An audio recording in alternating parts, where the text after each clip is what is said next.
Let's start accepting people.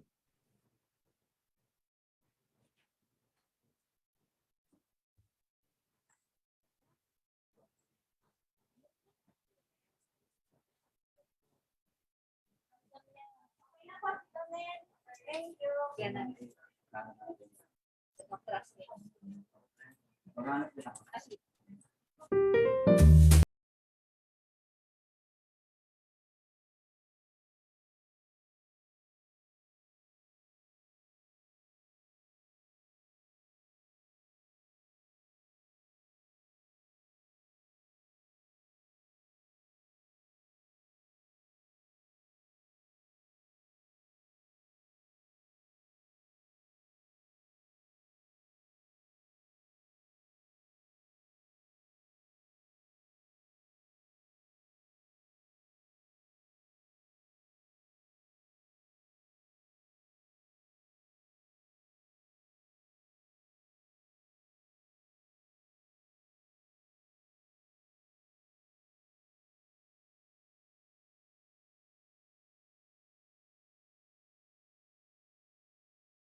Na kami pumakno nga nibiyagan nindat mo.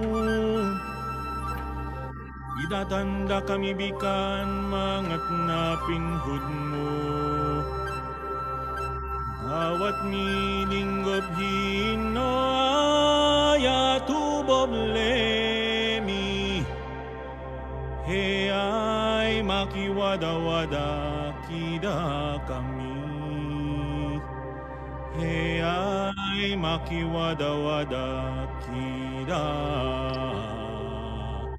He ay makiwada-wada, he ay makiwada-wada kida kami. Bismillahirrahmanirrahim. Assalamualaikum warahmatullahi ta'ala wal barakatuh. Salam pa mga kiaulungan sing Tuhan. Pianaugan niya Nabi Iban Quran. Kasilasan niya sa nagpakatilingkal alam. Maglasa kita niyo bat kumanang. Mbo Tuhan, tunggal nu sa sangdolan kami. Buwanin kami rijiki maglabi-labi. Lausangom rahmat nu subay pinugji. Hangkan kita bi subay magkasih-kasih.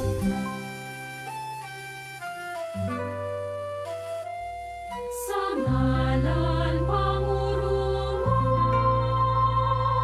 pangutuyong Espiritong kalatagnon.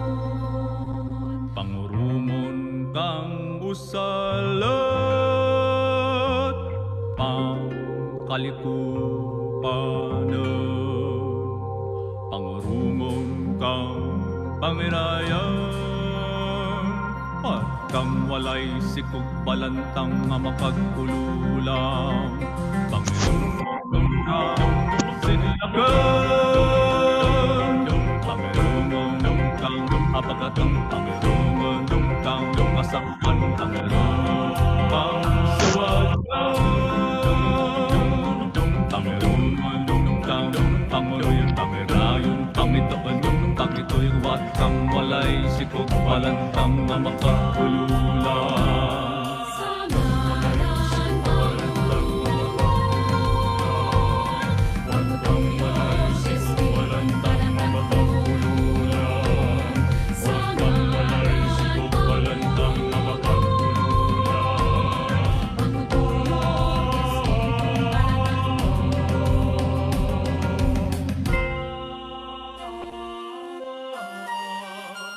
Panginoon, dinggin mo kami. O Diyos na mapagpala, hiling namin ang pagpapalaganap ng kaalaman sa bawat nilalang. Panginoon, dinggin mo kami.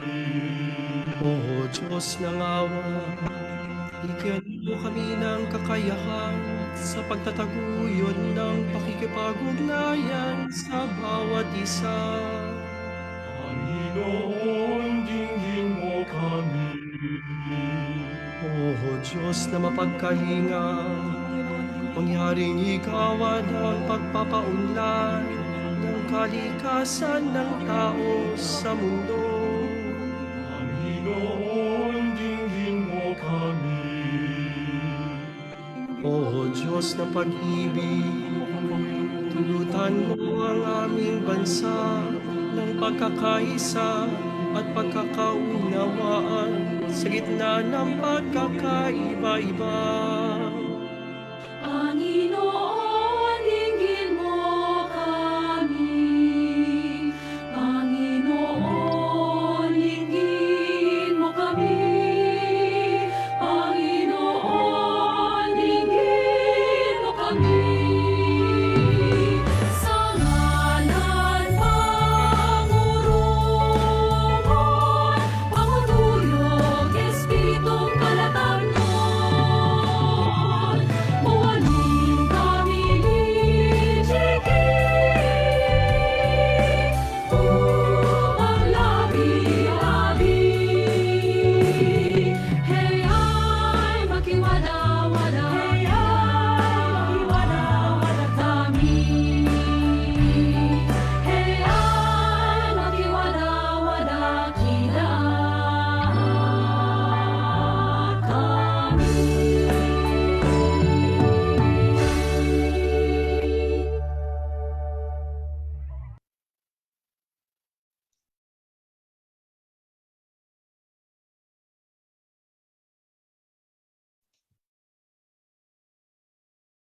Magandang umaga po sa lahat. Good morning, everyone. I am Annalie L. Rosales, Science Research Specialist 2 of DOST Region 1, and I will be your moderator for today. It is our pleasure to welcome you all to this event, Balik Scientist Program, Virtual Orientation and Public Consultation. This event is co-organized by the Balik Scientist Program team, DOST Office of the Undersecretary for Research and Development, DOST-Philippine Council for Agriculture, Aquatic and Natural Resources, Research and Development, and of course, the Department of Science and Technology, Region 1. Today's event is a promotional activity about the Balik Scientist Program, and we will be hearing about the program application and process, as well as the 3 Balik scientists will also be discussing their experiences and engagements to us. So just sit back, relax, and watch our orientation to ensure the smooth course of our program. Here are some reminders. This webinar will be recorded, and by attending the webinar, you are consenting to be recorded. It is best to have a stable connection. Third, proper dress code and decorum are expected among all participants. Any act of disrespect and rudeness shall not be tolerated throughout the duration of the webinar. Put your mic on mute when necessary to prevent background noise. For our participants viewing via Zoom, use the raise hand button if you wish to speak and wait to be acknowledged, or kindly key in your concerns and questions in the chat box, and we will be acknowledging this in the forum portion after the lecture. For those joining us via our Facebook Live, kindly type your concerns and questions in the comment section. Actively participate, but be respectful to others and be mindful of the time. At the end of the session, kindly answer the feedback or evaluation form for us to improve our future activities. Participants who accomplish the form will be given certificates of participation. Before we proceed, let's first acknowledge our participants who are present today. We have graduate students from international universities, representatives from local government units, and from other national line agencies. Magandang umaga po. We are also acknowledging participants from state universities and colleges, researchers and staff from the DOST Research and Development Institutes and Councils, and lastly, representatives from DOST regional offices. Magandang agham po sa inyong lahat. To formally start the program,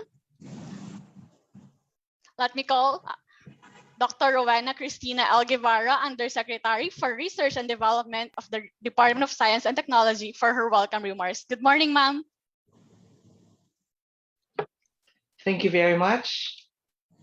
Secretary Fortunato T. de la Peña, DOST Picard Director, Dr. Ray Ebora, DOST Region 1 Director, Dr. Armand Ganal, our Balik Scientists, Dr. Ana Karen Lacerna, Dr. Lawrence Limhuco, Dr. Guillermo Mendoza, my colleagues from DOST, especially our host, DOST Region 1, the scientific community, friends from government, academia, and industry, ladies and gentlemen, a pleasant morning to all of you. Allow me first to thank you all for joining us in this activity. It is always a pleasure to be part of the activities of the Balik Scientist Program, together with our partners, this time with DOST Region 1. The Balik Scientist Program is part of DOST's strategies in creating a progressive research and development community by strengthening the human resource capability of the academe, private institutions, and local enterprises in science, technology, and innovation for national development. In 2019, we had a significant increase in the number of Balik scientists, and this was a few months after the enactment of Republic Act 11035, or the Balik Scientist Act. You know, the Balik Scientist Program has been in existence for 46 years now. It has engaged over 500 Balik scientists in those 46 years. However, in the year 2019, the program engaged 57 Balik scientists, which represented 10% of the total number of Balik scientists from 1975 to 2019. But the year 2020 has been a challenge. The COVID-19 pandemic arrived, made it critical for the Balik Scientist Program to continue its initial triumph. Nevertheless, we still had 34 Balik scientists who were not daunted to move forward despite the situation. This is indeed a milestone for the program and proof that our Balik scientists are truly Balik Pilipinas at Balik Puso. The Balik Scientist Program continues to explore alternative promotional strategies from the usual face-to-face to virtual platforms. We had already been in collaboration with international student organizations, professional associations, academic institutions, industries, and other national government agencies. Last month, we held a promotional activity with the Philippines Institute of Chemical Engineers Incorporated, or Peña, where our Balik scientists shared their contributions and initiatives on sustainable and renewable energy to almost 500 participants. Today, our activity will highlight the importance of the role of our Balik scientists in fostering collaborations and their contributions to the country's socio-economic development through science, technology, and innovation, or STI. We will know more about their journey as Balik scientists as they impart their experiences and their commitment to the advancement of STI in the country. Through this activity, we hope to inspire our partners in the region to maximize the full potential not just of our Balik scientists, but the entire Balik Scientist Program. We enjoin you to encourage and invite your friends, family, and colleagues abroad to participate and move forward with us amidst the pandemic. Remember, to be a Balik scientist, aside from the professional requisites, we only require that she or he is of Filipino descent. Kahit po ang Pilipino ay yung lolo ng lolo ng lolo ng lolo ninyo, pwede pong maging Balik scientist. With your support and cooperation, we are confident that we will be able to engage more Balik scientists who are willing to share their ingenuity and their heart and give back to the Filipino people. Maraming salamat po at magandang agham po sa ating lahat. Thank you, Yusek. Indeed, the Balik Scientist strengthens collaborations and partnerships between universities, research institutions, and other agencies. It is also nice to know the increase in the number of Balik scientists in 2019. And lastly, sama-sama tayo in moving forward amidst the challenges. Despite the COVID-19 pandemic, despite the challenges, we are moving forward, Balik Puso, Balik Pilipinas, Balik Scientists. Thank you po. And now, to give us a message about today's event, let me call Professor Fortunato de la Peña, Department of Science and Technology Secretary. Sir?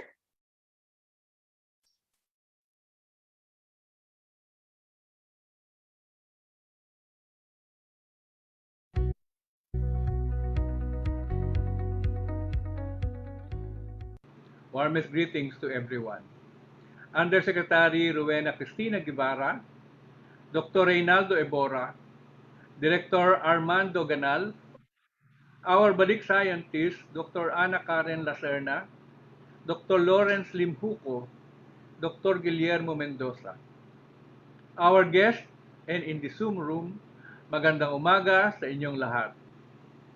The Department of Science and Technology, or DOST, is committed to the development of the Filipino society and the Philippines as a nation by leading the country's scientific and technological efforts to attain maximum economic and societal benefits.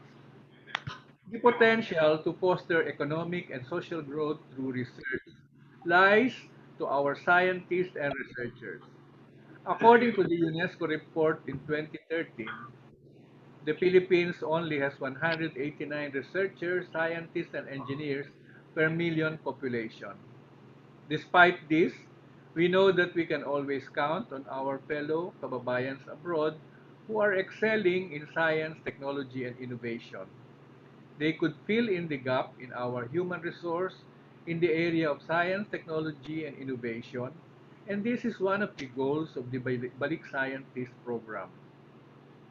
The Balik Scientist Program is a brain gain initiative of the DOST and has been instrumental in progressing science and technology, especially in areas where we have limited local expertise.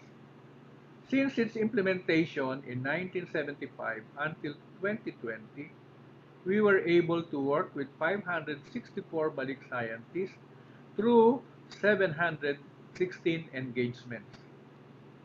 COVID-19 made us stretch beyond our boundaries and think of alternatives on how we can do things. Scientists in many countries have largely collaborated under the principle of open science, where knowledge, methods, data, and evidence are made freely available and accessible to everyone. These collaborative arrangements help in coming up with scientific responses, such as the development of vaccines and mapping of the virus genome. I have to mention this to emphasize the need to foster collaboration, especially during these challenging times. Our Balik scientists have continued to foster collaborations even through these difficult times. We at the Department of Science and Technology recognize the need to bridge these efforts so as not to lose the momentum by allowing them to work on alternative arrangements, partly serving their engagement through online platforms without requiring the Balik scientists to travel to the country. Today, you will meet and get to know some of our Balik scientists as they share their experiences in helping move forward the advancement of science, technology, and innovation in our country. I would like to take this opportunity to commend our Balik scientists for their dedication and hard work. It is our hope that through the program, we can cultivate a more vibrant environment for Filipino researchers to work with world-class fellow Filipinos who have made their mark in the international community and in the process energize the local STI community. We can be sure that whatever challenge this pandemic may bring, our fellow Filipinos abroad are with us to extend their hands and revive that bayanihan spirit, because every deed done to give back to your country brings fulfillment. Sabi nga, balik puso, balik Pilipinas, balik scientist. Maraming salamat at mabuhay tayong lahat.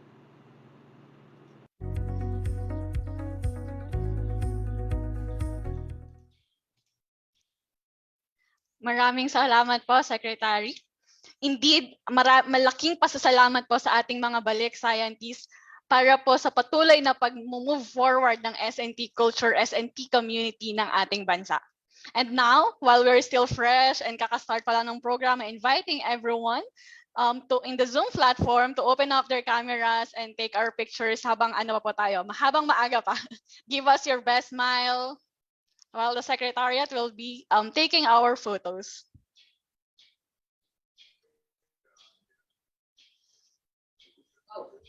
Okay, hintayin lang po natin yung ibang makapag-open ng cameras on my cue.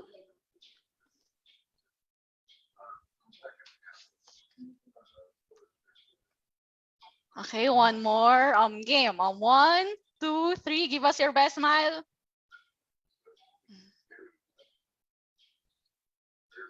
Okay po, on our next page. 1, 2, 3.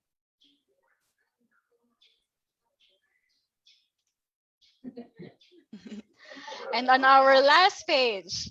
1, 2, 3. Smile, guys. Okay po.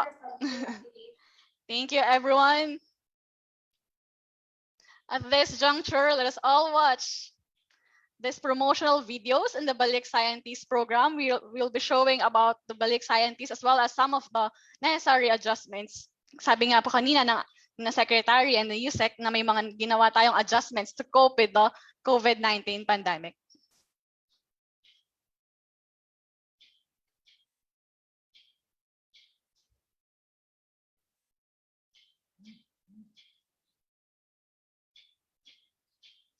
So ayun, prepare lang po namin yung video while waiting. Take your coffee. Maaga pa, alam ko nag-breakfast pa yung iba.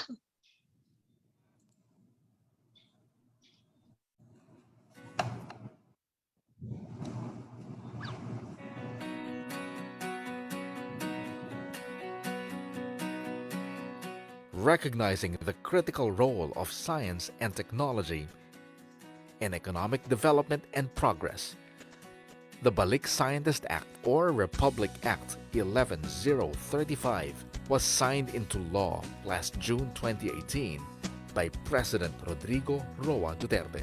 The law comes at a crucial time as the country embarks on the vision of a prosperous and poverty-free society. This is actually putting into law a program that has been started by the Department of Technology almost 40 years ago.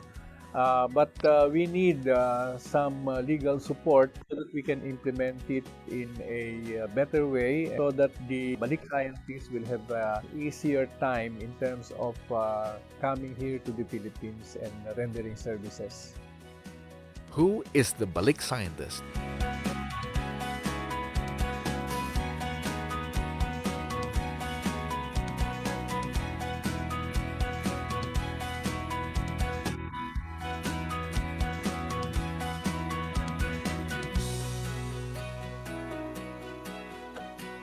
The experience and the expertise of Filipinos who have made their good practice of being scientists abroad, and so that they can share whatever they have in terms of knowledge and wisdom to our own institutions, our own researchers.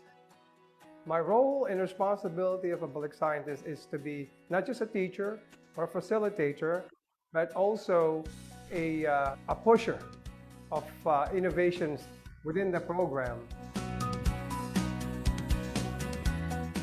Balik scientists are given support by the government for their stay in the country and are likewise provided with a wide array of benefits to ensure their maximum output.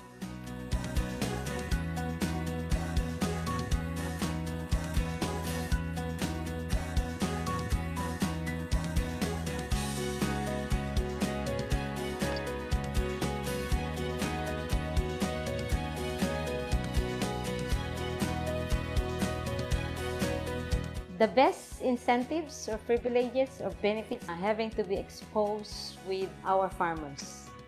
My greatest privilege would be doing collaborative work with fellow Filipinos. The DOST, as the leading agency in charge of the Balik Scientist Program, is tasked to facilitate the placement of the Balik Scientist among its priority areas from its sub-agencies. P-Card,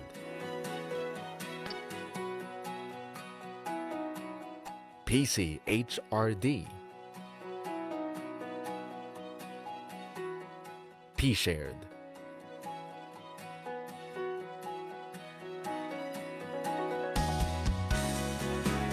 partnering with the DOST are the host institutions, private or public entities, providing the appropriate resources to the Balik scientist in the completion of their research activities and other tasks, as well as counterpart incentives to further entice them.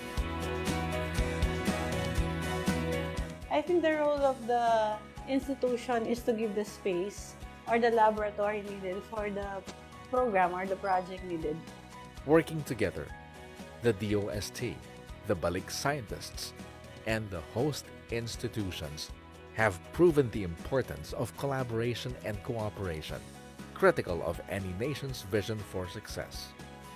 I am an advocate of Balik Scientist Program. Okay, being one, I really truly felt that Balik Scientists would be able to help in uplifting the economic growth of the country. My hopes is to really contribute to the space agency. It's very, very pragmatic, and we will need everybody's help, and also help promulgate the STEM program here in the Philippines. We really need to encourage other Balik scientists or other scientists abroad to give their time. They need to give back and help the country.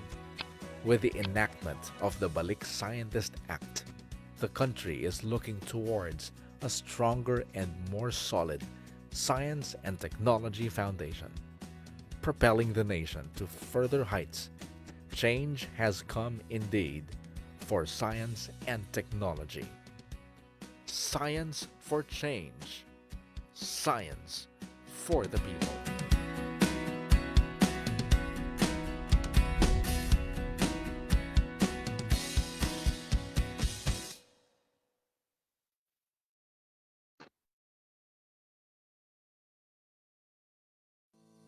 The surge of the COVID-19 pandemic had put a threat to the advancement of science and technology in the country. However, the Balik Scientist Program, as administered by the Department of Science and Technology, continues to uphold its goal to create opportunities and to build stronger scientific communities without compromising the health and safety of our Balik scientists. Last October 16, 2020, the DOST-BSP released Special Order Number 0415, otherwise known as the Supplemental Guidelines and Risk Management Plan. Its goal is to continue the program's endeavors and to ensure the Balik scientists' safety by providing alternative means of engagement and incentives for the awardees. The guideline drafted alternative work arrangements under the short-term and medium-term engagements. The short-term engagements were classified into two. The first short-term engagement is the 15 days to less than 2 months engagement, which can be done with 100% remote for COVID-19 related engagement. The other short-term engagement is the 2 months to 6 months, which involves 35% remote engagement and 65% on-site engagement. On the other hand, the medium-term engagement with more than 6 months to 1 year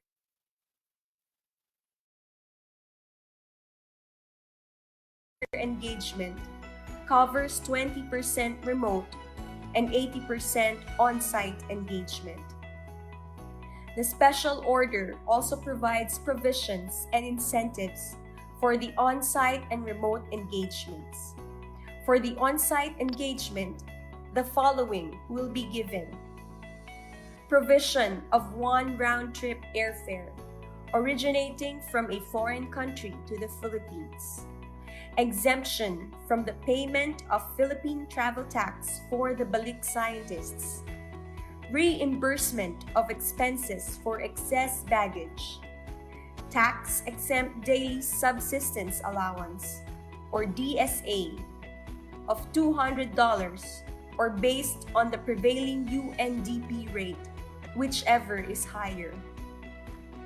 Accident or travel and health or medical, including dental, COVID-19, and other emerging infections, insurance in the Philippines.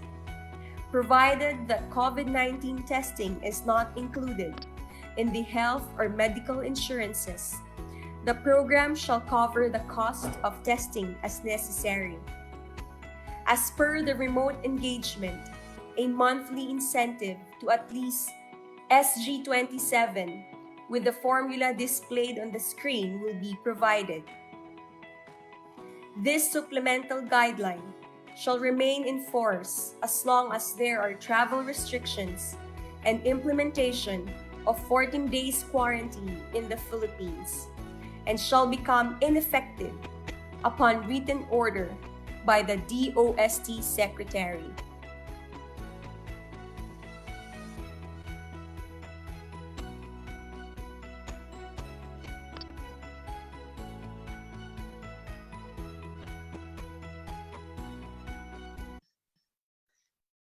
So yun po for the two videos. We would like also to acknowledge the presence of our dear Secretary, Secretary de la Peña. Good morning po, Professor de la Peña.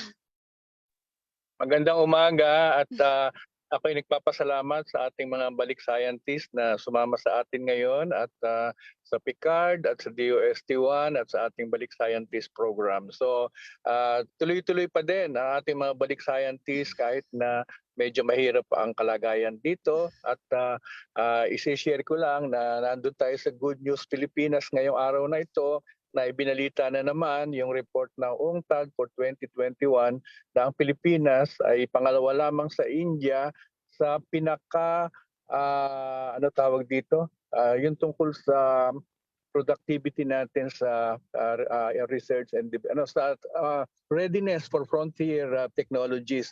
So we were ranked number 2 after India, but this is considering the expected rank that we have considering our GDP. So according to the report, we were 57, something like that, ranks higher than what is expected. So considering the inputs that we have, the resources that we have, the performance was an overperformance. So we thank everyone in the science and technology community of our country. Thank you. Maraming salamat po, Secretary. Magandang balita nga po yun indeed. And thank you din po sa pag-support in our S&T initiatives. So thank you po. So we watched the two videos. We learned what is the Balik Scientist Program, who are the Balik Scientists, some of their roles and responsibilities, as well as the benefits of being a Balik Scientist grantee. To still continue the program despite the effect of the pandemic, remote engagements for the short-term and medium-term engagements were also enabled. So magandang balita po yun para sa mga Balik Scientists natin, yung remote engagements, para kahit kahit may travel restrictions, kahit may limited na activities for face-to-face, makakapag-ano pa rin tayo, makakatulong, makakapagbalik puso, balik Pilipinas. So let your friends know that you are joining this event by using the hashtags Balik Puso, hashtag Balik Pilipinas, hashtag Balik Scientists flash on your screen. You can also learn more about the Balik Scientist Program in their Facebook page, facebook.com/Balik Scientists. So let us now proceed on the discussion of the Balik Scientist Program application and process. Here to discuss this is Director Ronaldo V. Iborra, DOST PICAR Director. Good morning po, sir.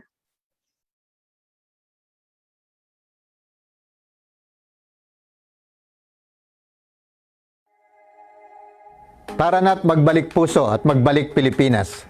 Good day to all of you. Magandang araw po sa inyong lahat. The continuous migration of our S&T workers abroad for greener pastures has resulted into brain drain. Hence, the Philippine government established the Balik Scientist Program as a solution to counter the effects of brain drain in the country. The program is a brain gain initiative of the government which aims to strengthen the scientific and technological human resources of the academe, public and private institutions, including locally registered enterprises, in order to accelerate the flow of new technologies that are vital to national development. The program has been in place since 1975 and was reinstituted in 1993.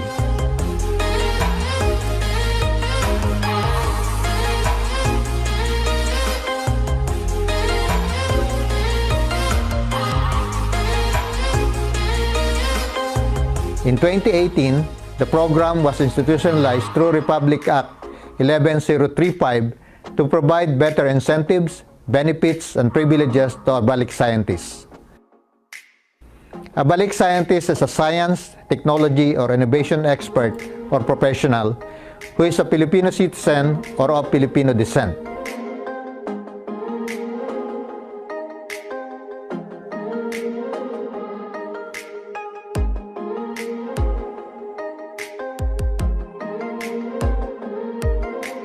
He or she can be engaged in the program in a short-term to long-term duration. Likewise, engagement can be served on a non-continuous or staggered basis.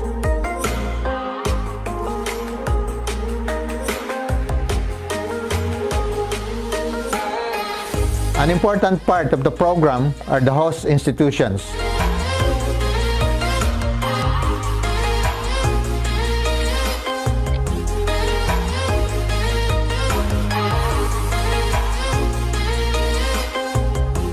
They will help undertake science, technology, and innovation activities and R&D and initiatives with the Balik Scientists. They will also provide appropriate resources or counterpart incentives to our Balik Scientists.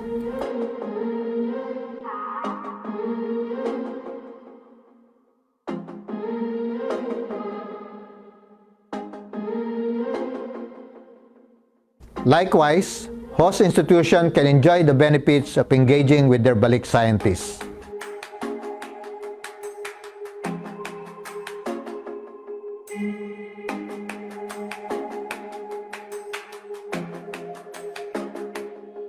The application for the Balik Scientist Program starts with the host institution identifying a prospective Balik Scientist based on their need.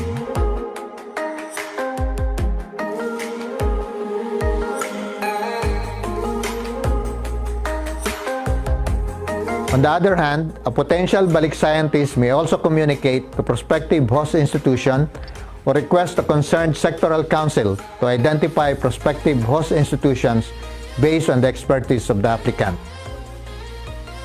The host institutions and the potential Balik Scientist should have an open communication to ensure that the expertise and goals of the Balik Scientists are matched with the need and capacity of the host institution. More importantly, the target activities of both the Balik Scientists and host institution should be aligned with DOST-STII priorities. After identifying the activities to be conducted, the host institution or the qualified applicant may submit the application and related documents to the BSP Secretariat for review and evaluation.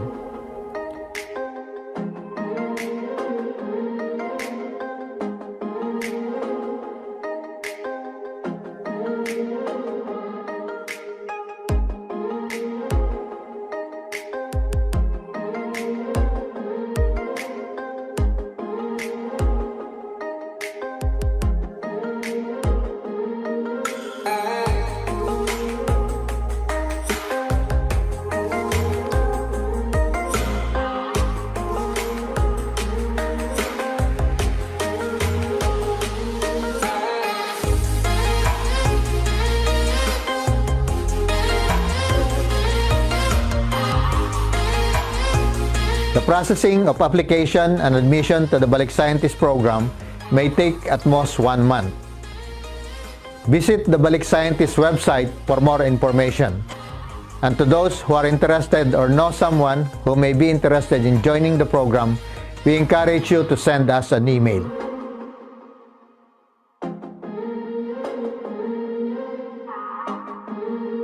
Join our Balik Scientist Program and be part of the country's innovation system. Let's foster collaboration and be the game changer in this time of COVID-19 pandemic. Tara na't magbalik puso at magbalik Pilipinas. Maraming salamat po.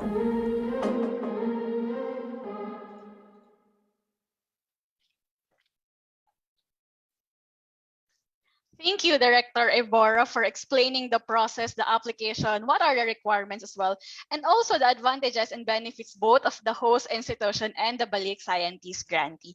So for more information, katulad nga po ng sinabi ni Director Evora, you can check the website bsp.dost.gov.ph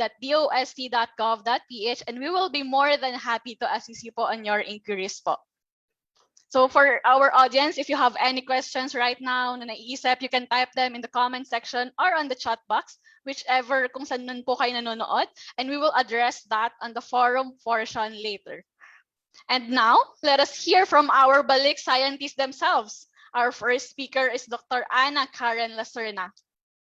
Let me read her profile. Dr. Ana Karen C. Lacerna is a short-term DOST-PCHRD Balik Scientist hosted by DLSU Central Instrumentation Facility. Her research experience and interests are in analytical science, metabolomics, glycomics, chemometrics, mass spectrometry, and their applications in the research field. She obtained her BS Chemistry degree from the University of the Philippines, Los Baños, with a DOST-STII scholarship and graduated magna cum laude in 2005. After a few years of working in quality assurance at Mead Johnson Nutrition Philippines, she pursued her PhD in chemistry degree at the National University of Singapore. Her dissertation was on the metabolomic studies of trauma injuries in collaboration with the Defense Science Organization of Singapore, DSO National Laboratories. After finishing her studies, she continued her work as a research assistant and subsequently as a research fellow in the same university. Work in a number of projects involving various applications of analytical science, metabolomics in areas such as preclinical, clinical, agriculture, food, forensic science, and environmental research. So everyone, please join me in welcoming Dr. Ana Karen Lacerna. Good morning po.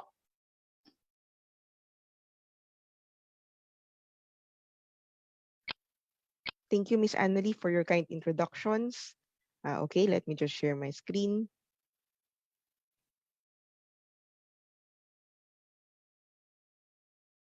Okay, so to DOST Secretary Dr. Fortunato de la Peña, DOST Undersecretary for Research and Development, Dr. Rowena Cristina Guevara, to the Executive Directors of our Research Councils, Dr. Ronaldo Ebora of PICARD, Dr. Enrico Paringit of PSURD, Dr. Marieta Sumagaysay of NRCP, and to my sponsor for this engagement, Dr. Jaime Montoya of PCHRD, to my fellow speakers for today, Drs. Lawrence Limhuco and Dr. Guillermo Mendoza, to representatives of different DOST offices and institutes, to my fellow researchers both here and abroad, to all of our attendees. Today, isang maganda at pinagpalang umaga po sa inyong lahat. So I am Dr. Ana Karen Carrasco Lacerna. I am a short-term engagement Balik Scientist of DOST-PCHRD hosted by De La Salle University.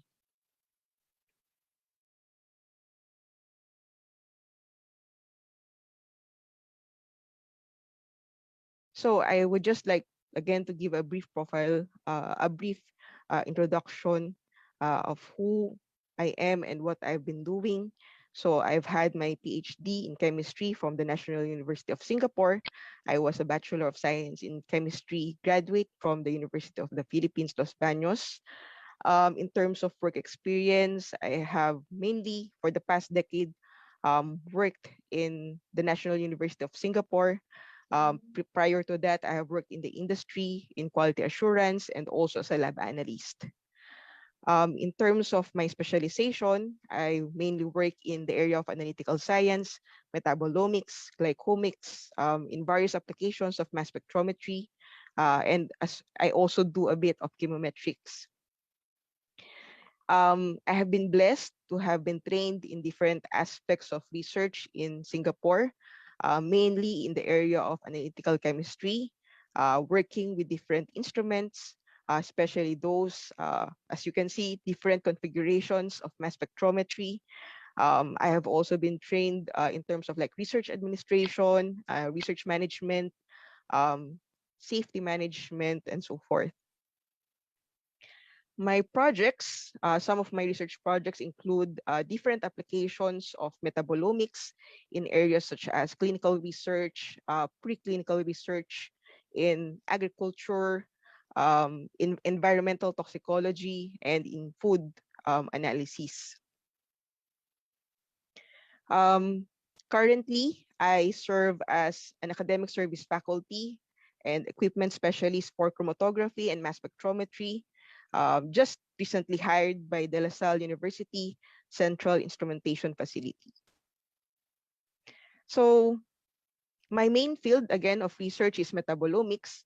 So this is just a very quick overview of what metabolomics is. So as you can see here is a representation of the metabolic pathways, and you can see how intricate and complex this network is. And these small dots here represents your metabolites, which are small molecules. And so metabolomics is actually the comprehensive and simultaneous analysis of these metabolites in a biological system under study. And this is done using advanced analytical instrumentation such as these. You have your GCMS, LCMS, and NMR, so high resolution NMR. In the context of the different omics technologies, metabolomics comes towards the end or closer to the downstream of the different omics technologies.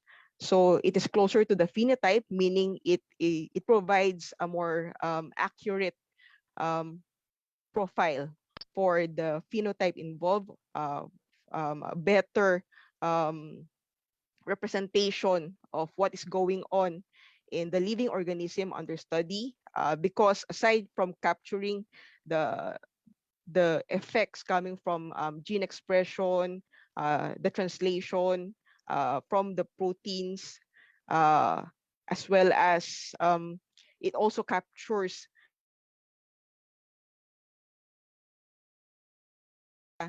from diet, etc. And so it provides a clearer overview or a more accurate representation of the individual. And so how did I come about to be involved in this field? Actually, just to make this long story short, it is very much godsend. I remember during the first month of my PhD studies in Singapore, I was having trouble finding my principal investigator or PI. And so I came to church one Sunday morning, nearing the deadline of the filing of who will be my PI, and getting stressed all about it, really not knowing what the future holds for me. I prayed to the Lord, Lord, if this is your will for me, help me to find the right PI for me. And so, lo and behold, that same week, I received an email from our admin telling me that there is this analytical chemistry professor who would want to meet with me, and that turns out to be the one who became my PI, Professor Sam Lee. He gave me a bit of an overview of what metabolomics is, and then, yeah, I told him, this is what I wanted to do. I want to work with you. And he even asked me, are you sure? Do you want to take some time to think about it? I said, no, this is it. This is what I wanted to do. And yeah, the rest is history. And so I've seen through the many years that I have been in Singapore how these advanced technologies like mass spectrometry, high resolution nuclear magnetic resonance, these omics approaches have contributed a lot to the research environment of Singapore. And also not only to the research environment, but also in the industries, as well as in the government agencies, how these technologies have been used. And so there has been this strong desire for me to also bring these technologies and approaches here in the Philippines.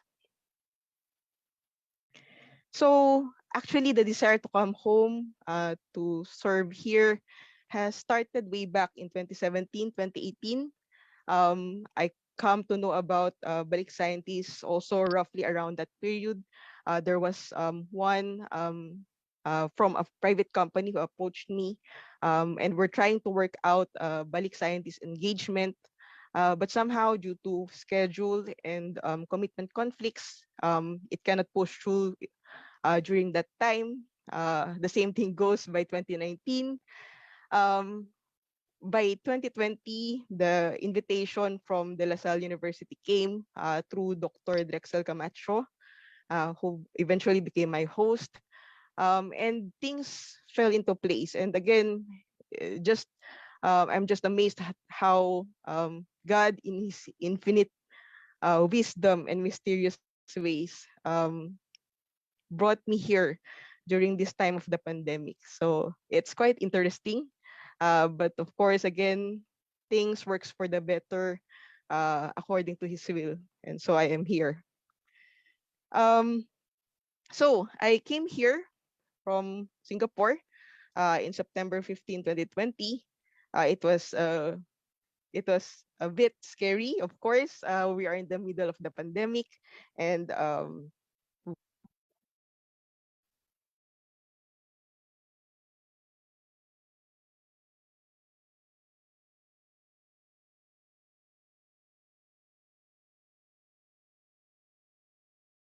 we don't know like what the future holds for us. But you know, I actually my landlady was telling me, "Are you sure you wanted to go home at this time? Things are getting better in Singapore during that time, and here in the Philippines, the cases are still rising in Manila." And so she was telling me, "It's a bit scary to go and travel during this time. Are you sure you really want to push through with this?" And I said yes, because I believe that this is something that the Lord also wants me to pursue. He has led me here, and so I trust in Him to bring me safely to the Philippines. And so He did. He delivered on that. And I just wanted to share some pictures from that trip. So as you can see, like the usual bustling airport of Singapore suddenly being a ghost town. So it's really an eerie experience in some ways. This is me, of course, with all the PPEs in the plane. And this is me coming home, seeing Mabuhay. So that is a very good welcome for me. And from my room, from my hotel room during the quarantine, I see how proud our Philippine flag is standing at the Rizal Park. And so at that point, it's just, it's also a time of like recognizing, yes, I am home. And so now I'm going to share my activities for this engagement. So for around October is the start of the first term of DLSU. And so I served as a lecturer on food analysis and as a mentor for the Las Lunas Fellows in Chromatography for Natural Products. So their DLSU through Dr. Dexel Camacho has established this fellowship program for natural products researchers. And I was one of the mentors for that. This is in the area of chromatography for natural products, and this is actually a laboratory module. And you can just imagine our initial challenge. How do we do a laboratory module during this time? But yes, together with our research assistants, as well as with my partner teacher, Dr. Maria Fecalingacion, we were able to bring this training to the fellows. And for me, in my case, for the laboratory, I did video demonstrations. I made use of my hobby of photography and videography in preparing videos and demonstrations for the students. And also, we've made use of online simulation tools to teach chromatography to our fellows.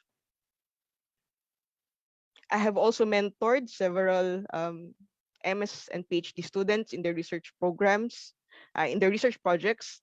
So these several of them are actually DOST scholar. For my undergraduate, I was also a DOST-STII scholar, and so this is really a great opportunity for me to give back, to be able to mentor these students also. I have also provided inputs for the undergrad and other undergrad and master students, Mr. Adrian Go, also a DOST scholar, and other undergrad and master students of Dr. Joel Garcia of the LSU.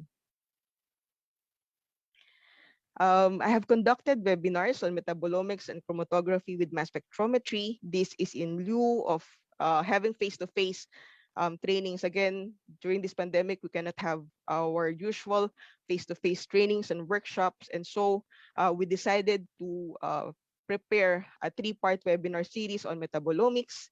I have been lucky to do this in collaboration with professors and fellow metabolomics researchers from the De La Salle University, Drs. Maria Fecaling-Acion, Dr. Emmanuel Garcia, and Dr. Rodolfo Samayaw.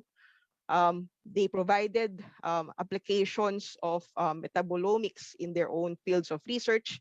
And on my case, I provided more of the foundational aspects of metabolomics, as well as like how do you go about to doing it.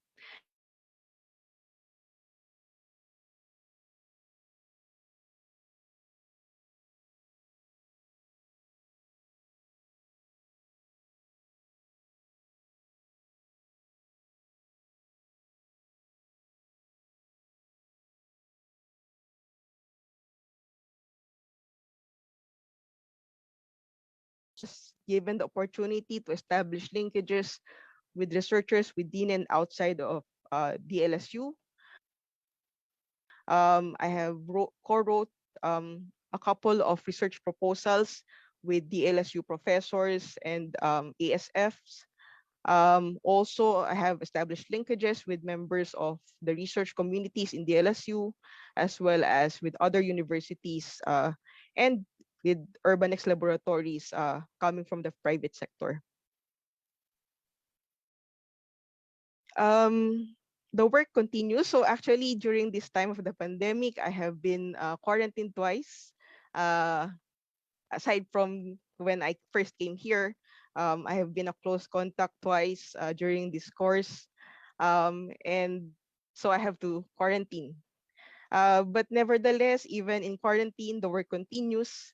I have established more linkages also with UPLB SESAM, our ITM Biologics Division, PIDEA, Dr. Brian Gonzalez, another DOST-PCHRD Balik scientist working in metabolomics, is trying to establish this metabolomics network within the Philippines, and I'm also very happy to also be part of that, and hopefully to continue that with other researchers here. In terms of during the Tuklas Lunas fellowship program, I was able to interact and get to know more of our natural products researchers from the Tuklas Lunas development centers and HEIs. And also I've conducted trainings and webinars. So yeah, even in the midst of this pandemic, even with the challenges that are presented, we continue to do the work that we are asked to do, that we are called to do. And actually, it's quite amazing, right? In terms of like the current technologies now, even within the 4 corners of my room, I get to interact with so many researchers. And I guess even during this time, that is a blessing that we can always appreciate. I have also provided assistance and consultation for DOST-FNRI in their total diet study project. I've had initial meetings with FNRI Director, Dr. Imelda Angeles Agdepa, and the different department heads. And also, I've conducted a method validation webinar for their total diet study project team, and as well as an in-house webinar for FNRI on metabolomics in food and nutrition research. And also the bulk of my work during the engagement is to provide assistance and guidance on administrative research and technical matters at the LSU-CIF. Another area that I'm very passionate with is with regards to having safe laboratories. And so I ensure that I also do a safety risk management training for them at the LSU-CIF. During the engagement, I hope that I was able to contribute to the analytical knowledge of the Tuklas Lunas development centers, the HEIs in the areas of chromatography, mass spectrometry, and metabolomics. I hope that I was also able to increase awareness among the Filipino researchers, students, and general public on metabolomics and how it can be used in their research, and provide guidance on how to properly perform metabolomics experiments. I hope that I was also able to capacitate the members of the DLSU CIF team, and I have provided recommendations on how to better equip them to serve researchers within and external of DLSU. And I hope through this time I was able to contribute to the promotion of metabolomics-based research in the Philippines through the webinar series, as well as through establishment of linkages and co-development of research proposals. So moving forward, again, now I'm currently hired by the LSU CIF.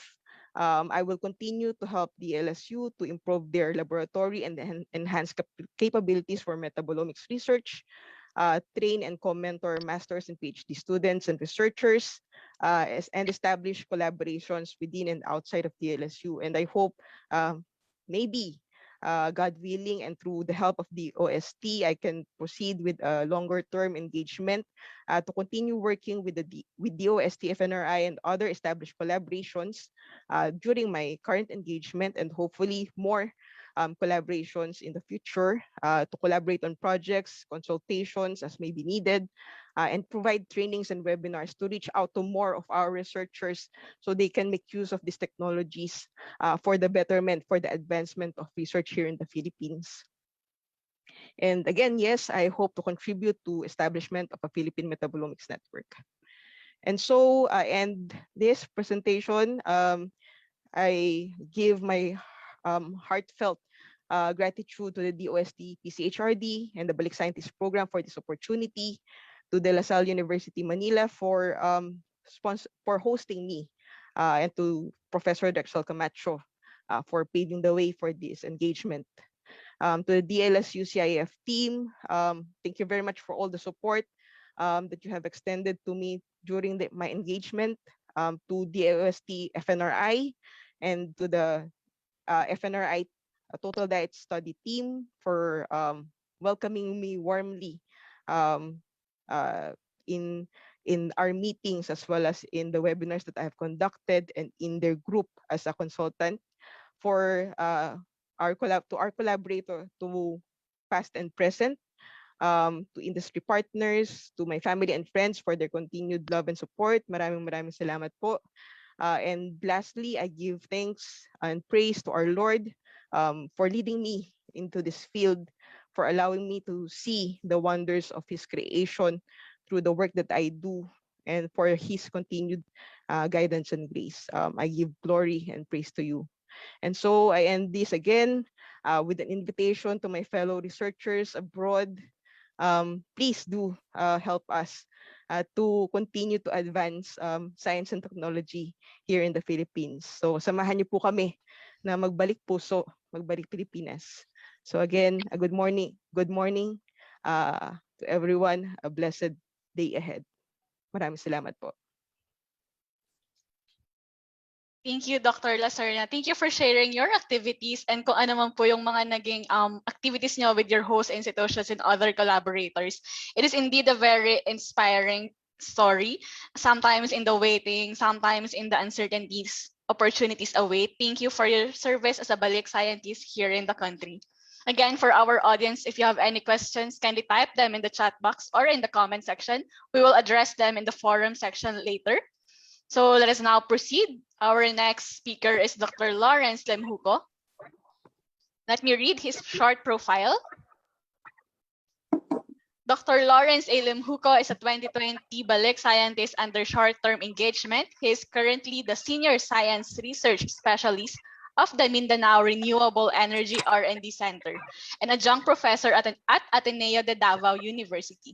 He obtained his master's PhD in energy science and technology at the Myeongji University, South Korea.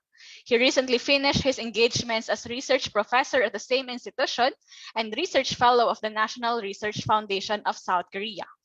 He was also awarded the 2020 ASEAN Republic of Korea Award for Excellence in Science, Technology, and Innovation for his works on material science for energy and environmental remediation applications. As the current SSRS of the MREC, he co-leads in the design and installation of the concentrated solar power system in Davao City. He also leads the conduct of research assessment activities, where he also mentors Doctor of Engineering students in Energy Systems and Water Resources Engineering. So join me in welcoming Dr. Lawrence Limhuko. Good morning, sir. Thank you, Miss Annalie. So let me just share my screen. Is my audio okay? Yes, but clear. Thank you.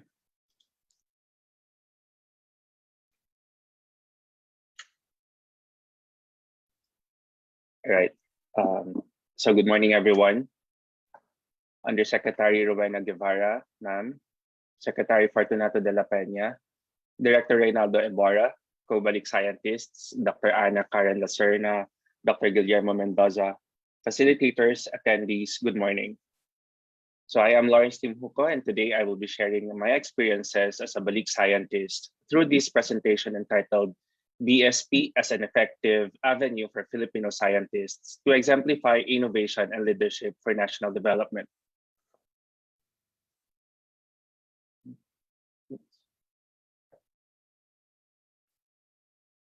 So since its inauguration, the BSP has already hosted 563 brilliant Balik scientists, totaling to almost 716 engagements.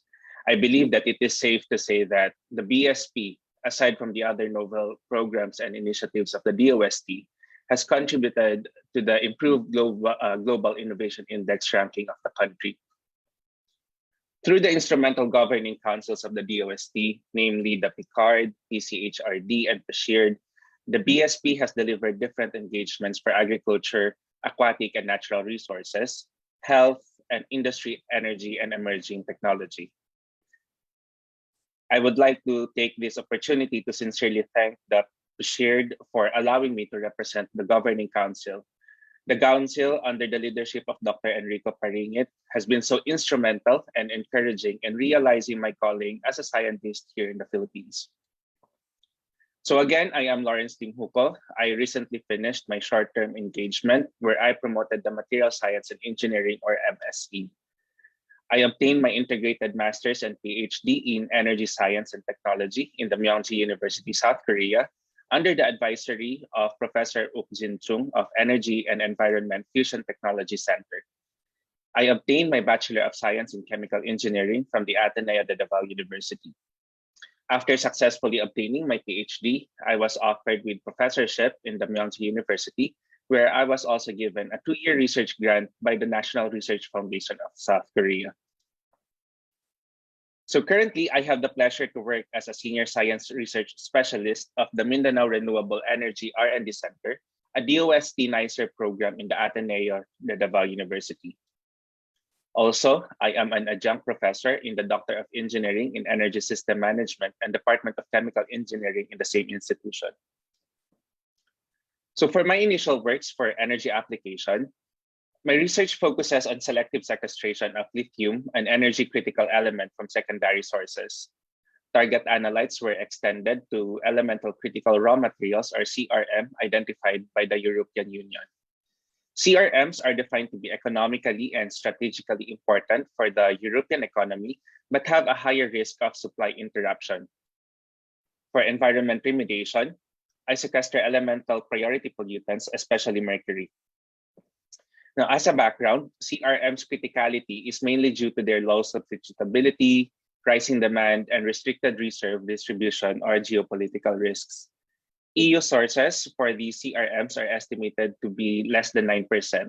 Therefore, its recovery from secondary sources such as industrial byproducts or end-of-life products were deemed imperative. Here in the Philippines, it is so encouraging to learn how DOST PSHIRD is actively supporting this field of CRM recovery from its projects.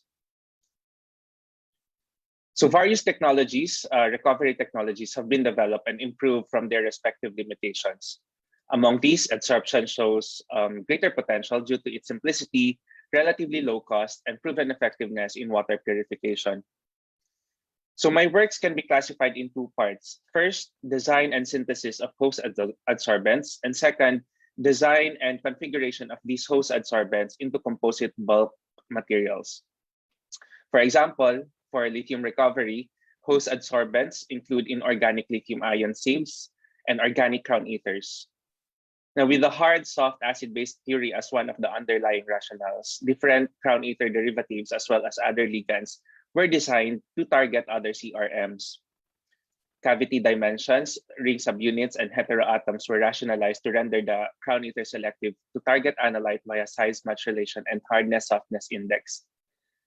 While host adsorbents were proven to be effective to selectively capture target analytes via corroboration of experimental results with DFT studies, they are difficult to handle and subject to losses since they are in either powder or viscous liquid form. With these, I configured them into composite materials. I focus on polymeric materials. By functionalizing the organic host adsorbents, I can covalently immobilize it into polymer matrix, or with the inorganic ion sieves, I can physically incorporate it to prepare composite sorbents. Major challenge on these composite materials is the reduction of the performance of the host adsorbents due to the effect of polymer matrix. So for this purpose, I have been developing and employing various fabrication methods to optimize the performance of host adsorbents in the composite. Example of these include electrospinning, combined surfactant blending, cryodesiccation, and cross-linking, and agar gelation and drop-in oil methods. More recently, I have been copolymerizing monomeric host adsorbents into thermoresponsive copolymers with the motivation of eliminating the use of acid in the complexation of analyte via temperature swing adsorption-desorption. So the motivation of my BSP engagement or of my research interest in general is the importance of material science, especially for energy and environmental remediation applications. The being application-oriented of material science could have also been the motivation for the implementation of CHED Memorandum Number 95 series of 2017, making the Bachelor's of Science in Materials Engineering an outcome-based education leading to competency-based standards. Unfortunately, quick survey of the different Philippine universities suggests that there are only roughly 6 universities which offer material science and engineering program in undergraduate and or postgraduate level. Now, while material science is taught as a subject in most of engineering subjects, especially for chemical engineering program, I believe that 3-unit subject cannot encompass the multidisciplinary arena of MSE. That is why much of my deliverables were focused on the promotion of the subject. More unfavorably, pandemic hit, which resulted to closure of higher education institutions. These forced learners, teachers, and educational leaders to adopt the new normal in education via online learning platforms. I delivered series of webinars hosted by the Young Engineer section of the Philippine Institute of Chemical Engineers, or PITSE. The challenge now is, how can we promote a research-based subject in this new normal? The following were some practical activities which I suggested and implemented. Writing of review paper as a substitute for experimental theses or research requirements can be equally important in development of critical thinking. I keep on emphasizing to my students, review paper writing is more than echoing the results of different literatures. It is actually critically synthesizing information to generate information. It is critically synthesizing information to generate sound insights. Now, with the objective of having the review paper published, I gave the students this scheme: novelty development, motivation development, and novelty establishment. Novelty development, research topics or interests can stem out from personal experience on our background. So from experience, preliminary step in order to get higher probability of getting published is to survey if the research topic or interest is worth surveying or investigating. For the motivation development, research idea may not be absolutely new. The challenge is how to compose or organize your writing such that it will still be an impactful source of information and not be a replicate of other reviews. So by critically identifying the research gaps in current innovations to address a relevant problem, motivation can be developed. And then novelty establishment. Research ideas should now be defended by identifying different components backed up by sound hypotheses. This can be supplemented by the review of literature as well.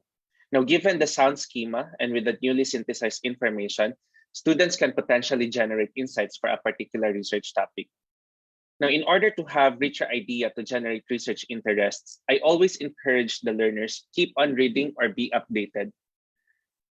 While the pandemic tends to exhaust our motivation for doing so, I also thought that this can be an opportunity to create a new venue for interactive learning, such as remote learning via international collaborations.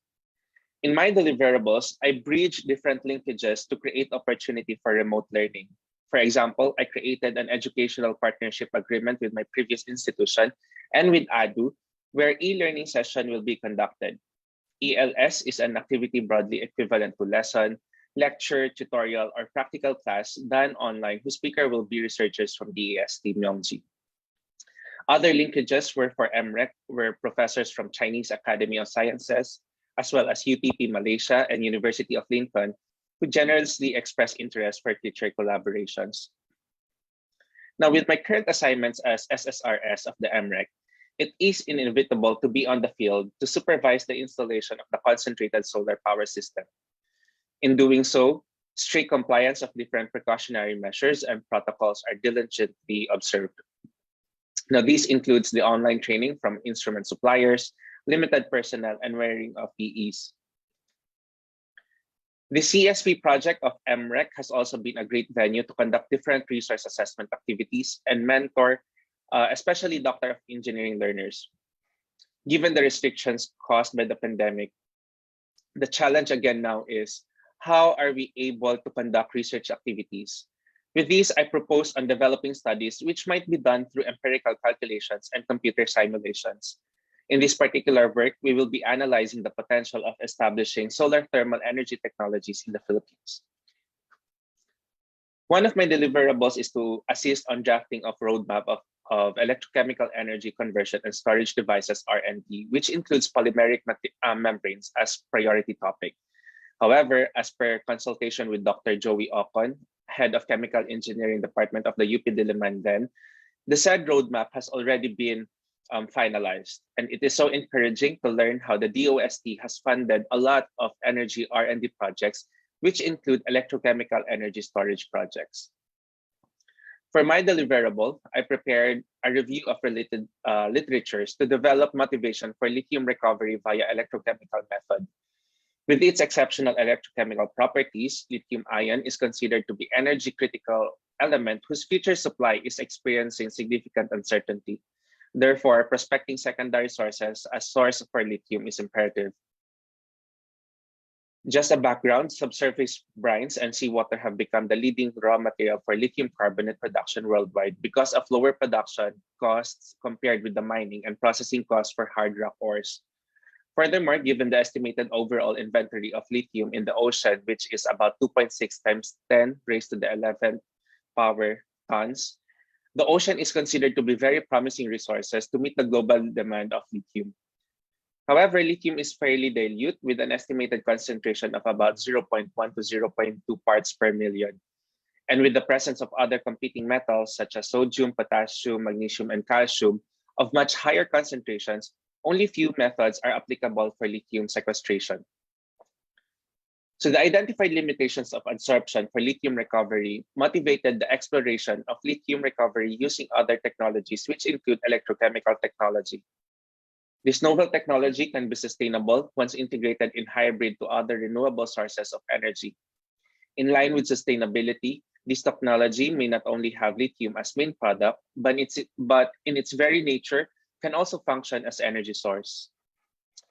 More recently, it has been fulfilling to lead a collaboration among University of Strathclyde and Cardiff University of UK, Kyushu Institute of Technology of Japan, and University Technology of Petronas of Malaysia and Ateneo de Davao University for the DOST UKRI JST Science Technology and Action Nexus for Development or STAND call for proposal. This proposal is composed of different work packages for the development of coastal desalination system using a renewable energy with locally sourced and manufacturable content. I am very glad that the proposal was provisionally approved by the DOST. However, due to the realignment of research priorities of other funding institutions, particularly the UK government, this proposal will be reconsidered to other funding program by the DOST. These works and deliverables are just pixels of a far greater picture of contribution of material science for our development. While this quick survey suggests that the Philippines is still lagging in terms of number of universities offering a research-based material science and engineering programs, this also suggests a greater number of opportunities to promote this integral field.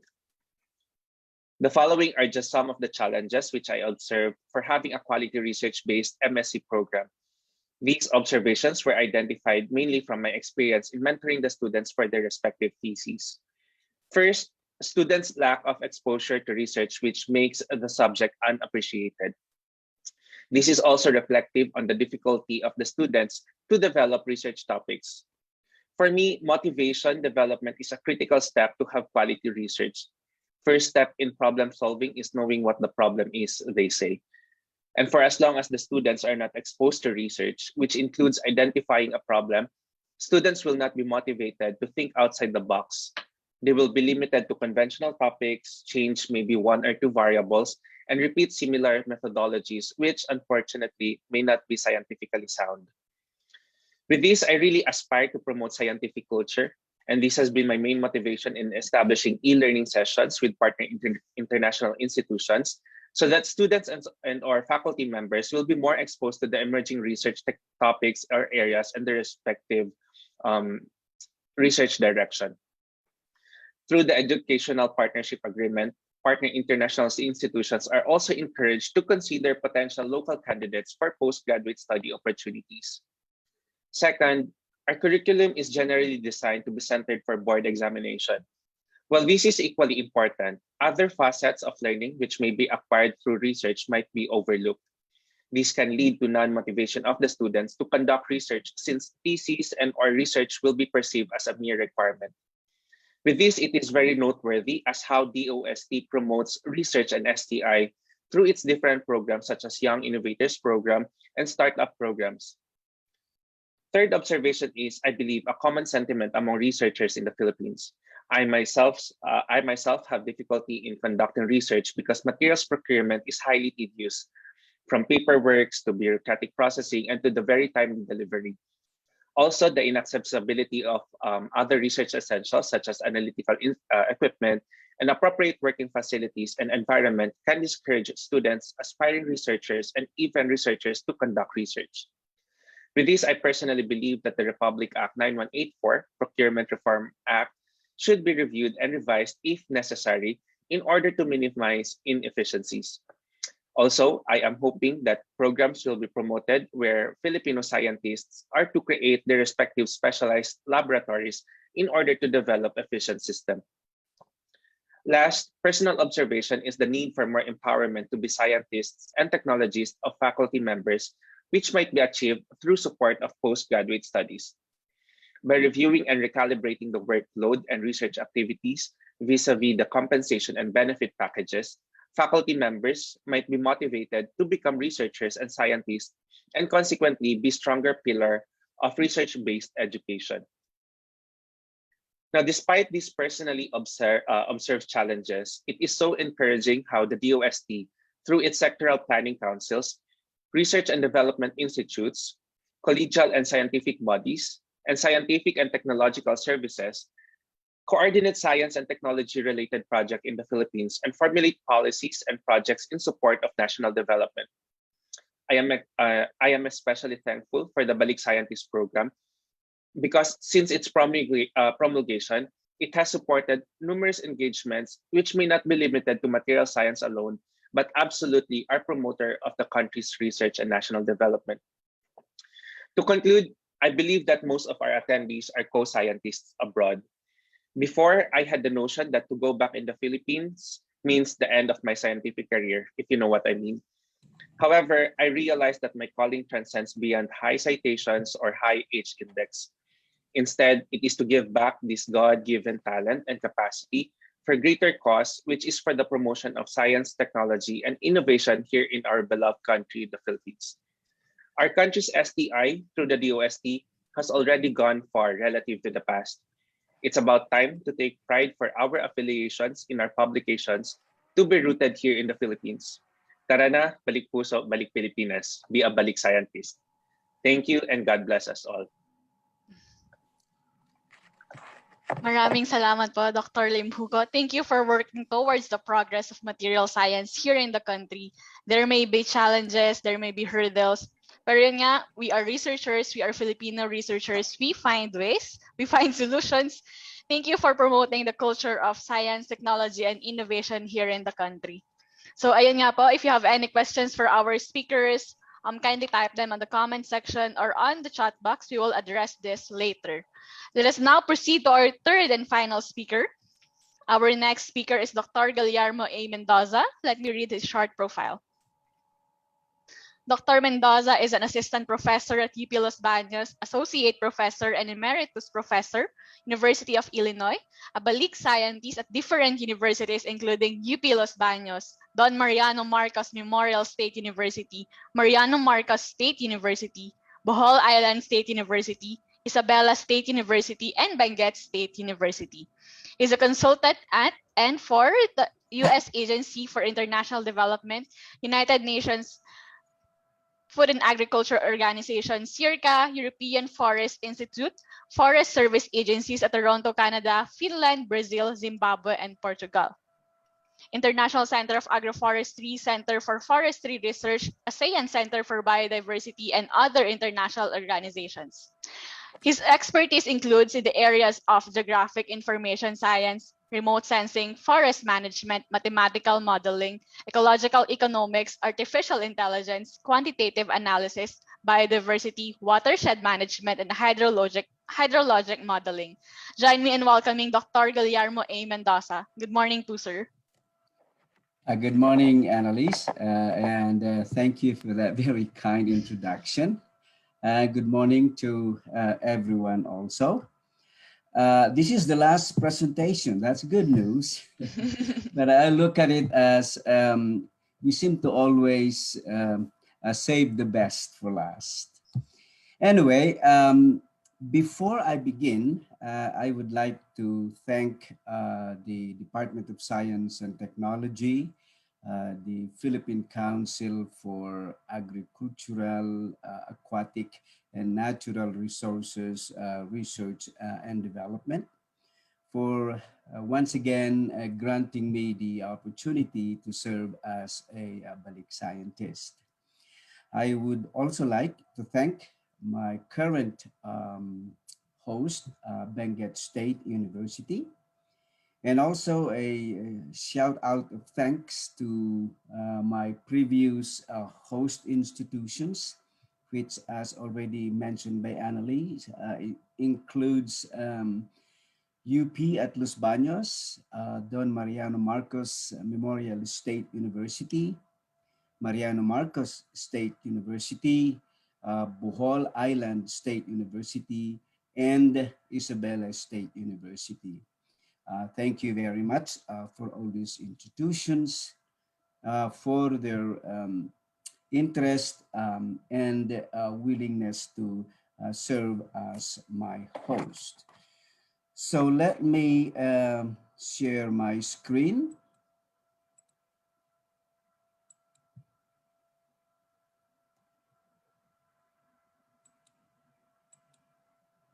Are you seeing my screen now? Yes, sir. Clear. Okay, thank you. So my talk this morning is titled Advancing the Frontiers of Agricultural and Natural Resources Sciences at Regional Universities Amidst the COVID-19 pandemic. And as already mentioned, my name is Gil Mendoza. I serve as a Balik scientist and also a visiting professor at Benguet State University, and also a retired professor from the University of Illinois.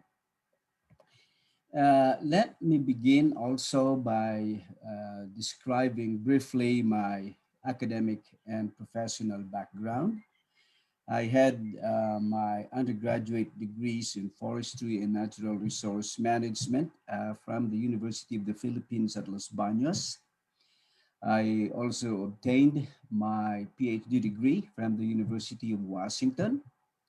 I served as assistant professor at the University of the Philippines at Los Baños, associate professor at the University of Illinois, and then subsequently retired as professor emeritus from the University of Illinois.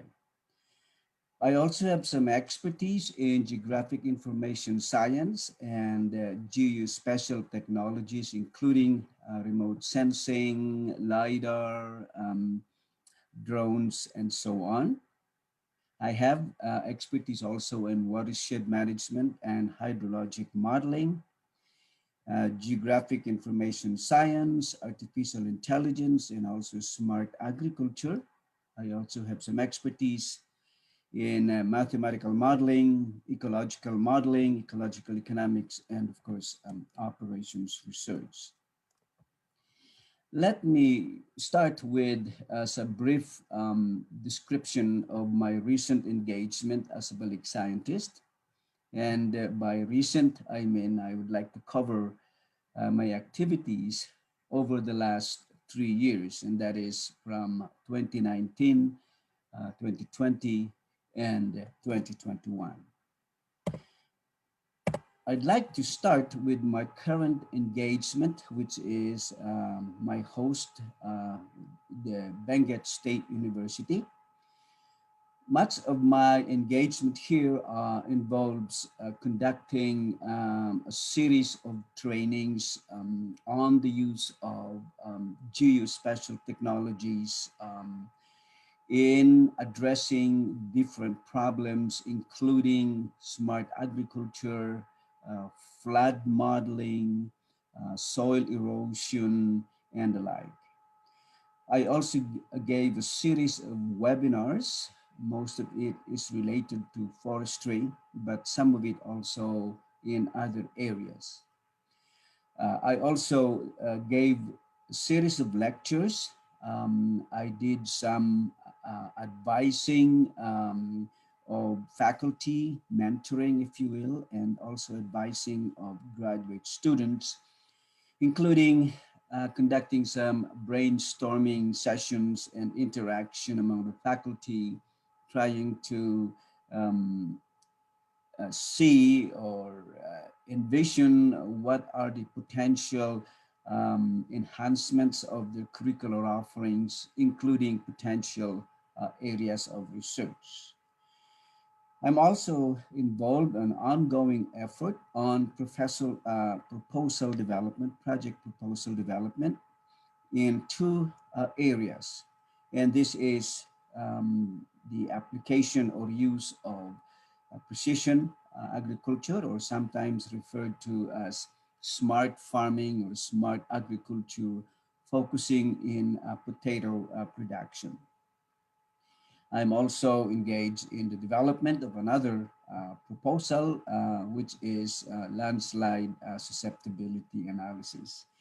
And as you can see in the picture below, we are in the pandemic area, so we're required to wear masks in all of the meetings that we have. Going to my engagement with Isabela State University in 2020. Again, I did a series of training, seminars, and lectures on hydrologic modeling, watershed management, flooding, and the like. I also was engaged in proposal development on different projects. I also worked with my colleagues at ISU in their efforts to establish institutional linkages with universities in other countries, such as Japan and other Asian universities. I've also worked with my colleagues at ISU in strengthening or enhancing linkages with the other regional agencies such as DOST and NEDA. And I was also engaged along with my colleagues at ISU on some collaboration with the local government units, particularly Kauai and Isabela, in enhancing their initiative on making Kauai a smart city. And again, you can see that this is during the pre-pandemic era because we are still not wearing masks here. Now going to my engagement with Mariano Marcos State University in 2019. I focused my activities on two general areas, and this is a common thread in many of my engagements. And these areas are in capacity building and institutional strengthening. Under the capacity building, I conducted a series of training on various topics, some of which I already mentioned earlier, gave a series of lectures, both the undergrad and graduate students, including, in fact, high school students, gave a number of seminars, spoke in a number of convocations, and also colloquia. On institutional strengthening, I was engaged along with my colleagues at MMSU in developing proposals and also reviewing some of the proposals' research outputs, including concept notes. As I do in other institutions, I also advise the faculty and make some recommendations on some of the researchers, including research on how to conduct field surveys, developing sampling designs, such as the work that they are doing involving the mapping of Nipa plantation. As mentioned from my two other previous speakers, there were indeed some challenges that we encountered as Balik scientists while serving our engagement during the COVID-19 pandemic. And let me just go over some of them. The biggest perhaps is the severe restrictions placed on having face-to-face interactions. And this is a major restriction for me because it limits somewhat my ability to do training, particularly training involving, the use of computer modeling, where we need hands-on exercises, hands-on activities so that we can actually guide them. And another one is it really also limits my ability to interact with the students. One of my advocacies as a Balik scientist is really also to reach out to young students. And by young, I mean undergraduate, high school students, even elementary students. And this is my effort to really motivate these young students, inspire them to be serious in their academic pursuits, and really, even at a young age, develop good learning habits, develop critical thinking skills, and really try to equip them with the needed habits, learning habits, as well as the seriousness to pursue their academic careers. So that's a major limitation. Another one is, of course, limitations in terms of travel that precluded me from traveling to other regional colleges and universities, which I really want to do, particularly in the Cordillera Administrative Region, where they have about 6 other regional universities, but it limits my ability to visit them at this time. Despite the limitations, we managed to still offer face-to-face training sessions, particularly on the use and application of geo-spatial technologies in agriculture, forestry, and natural resources. Now, to be able to do this, we have had to seek permission from the local government units, specifically the city of La Trinidad, and along with the university administrators. But as you can see here in the picture, we conducted the training in a big function room where we can practice some of the safety protocols. Okay, yes, there were some challenges, but also I think there were some opportunities that the COVID pandemic presented. And let me just briefly mention some of them. One is it afforded us a good opportunity to expand and reach out to wider audiences, particularly through the use of electronic technology, so that participants are now able to join our seminars remotely through electronic communications.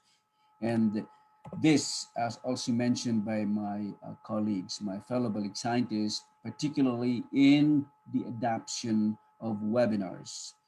This has allowed us to reach a broader, including international participation through this series of webinars. One example, if I may be allowed to point out, is one of the international webinars that we conducted through my colleagues, Dr. Ross Lumbres at the Center for Geoinformatics. We did a webinar and we had, I think, about 500 something participants. And some of these are coming from, I think, if I may be right, 25 to 27 countries. So that tells you the wonderful opportunity that webinars has presented to us. So again, the adoption of webinars has offered a convenient platform or avenue for conducting training, especially if it does not require a lot of guided hands-on type of training. It also allowed us to do online courses, and you can see the potential to offer even offline courses or classes using different online technologies. Now, let me just briefly characterize what I consider to be my general contribution as a Balik scientist. And some of this I have already mentioned. My engagement or my contribution may be categorized into two general areas or focus of BSP or Balik Scientist Program engagement. And these are in the area of capacity building and institutional strengthening. And I think some of our regional university colleagues will agree that this is something that perhaps our Balik Scientist Program may try to focus in the near future. Now, I'm not about to say that this is not being addressed, but I think over the last few years, I have noticed that there has been a significant increase of Balik scientists now moving into the regional universities. And I think that's very good news. We need to capacitate our academic faculty, our academic institutions, so that, as the conduit, so to speak, of science and technology, they are able to train and capacitate our would-be professionals and therefore enhance our human capital. Now, accomplishments, again, very briefly with previous institutions, and by previous institutions, I'm limiting myself to Mariano Marcos State University and ISU.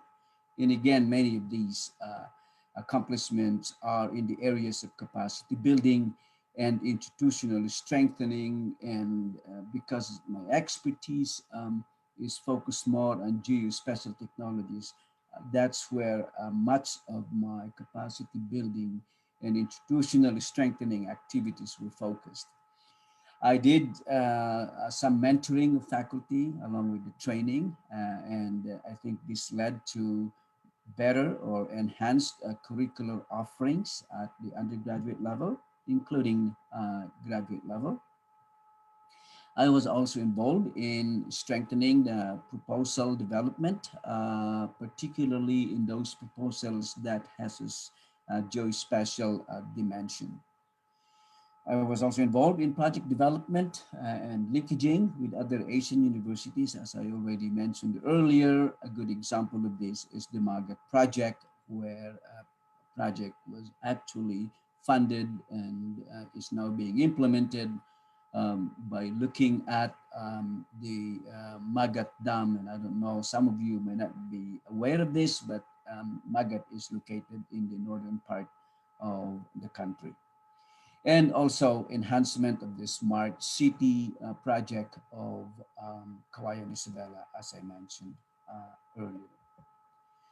Now, a brief description of my current activities with my host institution at Benguet State University. In addition to the training that I conducted, we are currently preparing a proposal on the application of precision agriculture for potato production. And some of this is about the adoption of advanced geospatial technologies in the application of precision agriculture. And this also means adoption of other smart technologies in, for example, mapping suitable areas for potato, site-specific management to make the prescribed management activity to a particular site that matches the conditions of the site, or possibly the other way around, that is ameliorate, improve the condition of the site so that it matches the physiological demand for production of the crop, which in this case is a potato. Also, use of smart technologies, artificial intelligence, machine learning, and so on in the early detection of disease, which can be significant because the earlier we are able to identify and determine the disease and the pests, the better we can be in avoiding its spread or making it more intense. Some of the smart technologies that we will try to explore in this proposal is the use of Internet of Things, which is basically the use of the Internet technology in agriculture, that is using Internet, perhaps wireless technology, for fast data collection, data analysis, and implementation of interventions that we might want to do in a particular farm. We will be also exploring the use of geospatial technologies like remote sensing, drones, or unmanned aerial vehicles, use of the satellite technology for assessing and monitoring larger areas, including data sourcing. And of course, we can also look at, not the remote sensing technology, but even handheld sensors for looking at more site-specific management regime for improving the production of the crop. Now, let me also briefly say something about the other areas and concerns for our host institutions, including future BSP engagement. And by future, I don't mean only as another Balik scientist engagement, but being engaged in other capacities as well, even outside the Balik Scientist Program. And for me, if I were to be re-engaged with my previous host institutions, either as an adjunct or a visiting professor, here are some of the items that I would like to continue doing. In terms of research, I would like to be engaged in some of the research proposals or projects that I helped develop and see it evolve as a capacity of our researchers is strengthened and as resources become available. Now, in some cases, I think some of our researchers are somewhat stunted because either because of lack of capacity or lack of the instruments or resources that are needed. And so I would like to see this, if I'm privileged enough to be engaged again, evolve as our capacity and the resources become available. And of course, in the area of teaching, I would like also to be engaged, continuing to be engaged in curricular development, enhancing existing curricula, and even including or establishing new courses on the emerging geospatial technologies. Or a potential new engagement as I will be privileged to serve again as a Balik scientist. I plan to do or continue the capacity building and institutional building, strengthening that I have been doing in the past, trying to balance also the use of advanced technologies with the current capacity and current conditions. As a way forward, and when I say way forward, I don't only mean way forward for me personally, but as a way forward for the Balik Scientist Program. I think continuing support from DOST to the Balik Scientist Program has been very nice, and with the passing of the Republic Act, this is more likely to continue, and I'm very grateful that I've had the privilege of really being engaged as a Balik scientist in a number of host institutions. Another one that I would like to see is better linkaging, perhaps, or synergizing with other government agencies so that our activities as Balik scientists, particularly those perhaps that are development related, can be synchronized or synergized with the efforts of the other non-academic agencies, including the private sector. And I'm referring to, of course, our agencies like NEDA, DA, DNR, DOH, and possibly others. I would also like to encourage my US-based scientist colleagues to pursue academic exchange and collaborative research with our host institutions. And I am aware that there has been already effort in this area. Some of my colleagues in the US have been exchanging, have been hosting some scientists from the Philippines. But I would like to extend that to our regional universities as well, not just our mainline, so to speak, universities. Also, I'd like to see stronger collaboration with the Philippine Academy for Philippine American Academy of Science and Engineering, or our PAASI group. And again, I think some of this has already been done. As I understand, there has already been or has been an effort to do a memorandum of agreement between the PAASI group and the DOST, the Balik Scientist Program.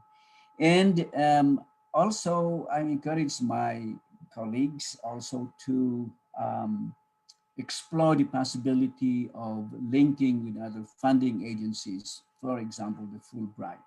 And I mention this because it's my recent experience that Fulbright seems to be very favorable in looking at efforts like linking Balik Scientist programs with Fulbright Scholar Awardee. Okay, let me say something about the scientists' wish to achieve through the Balik Scientist Program, either as a Balik scientist again, or as a visiting professorship, or some other capacity after the engagement. With BSU, or Benguet State University, I hope to be able to be engaged in some capacity, like I mentioned earlier, in the two proposals that I'm currently helping develop. And with BSU and other CARSUC, or Cordillera Administrative Region, state universities and colleges, I would like to continue my efforts in capacity building institutionally strengthening initiatives, because I think my sense is that CARSUC would really benefit if some efforts will be done in this area, capacitating them not only as faculty to be able to teach, but capacitating them as faculty to be able to do research. With MMSU, or Mariano Marcos State University, if given the privilege to work again or re-engage with them again, I would like to be involved in their intensive farming research. I know when I was there that there is actually a university research plats that they are trying to develop different technologies there, and such as the use of smart technologies. And I'd like to be involved if I can be re-engaged, including the potential of upscaling some of these research activities they're doing. With ISU, I would like to be re-engaged also in the Magat Rehabilitation Project, along with possible re-engagement in the Smart City and Agriculture Program. How am I doing with time, Annalie? Am I okay?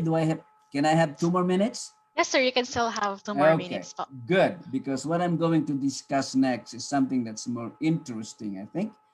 And this is the off-the-record part of my report. And this is because, they say that all work and no play makes the life of a Balik scientist a little dull. I don't know if this is true with my 2 previous presenters, but it is certainly true for me. So, here we go. We have all heard the saying, it's more fun in the Philippines. Well, allow me to change this a little bit and say, it's really a lot more fun to be a Balik scientist. And I join the call of our first presenter, calling our Balik scientist to consider coming back as a Balik scientist. And so why is it really a lot more fun to be a Balik scientist?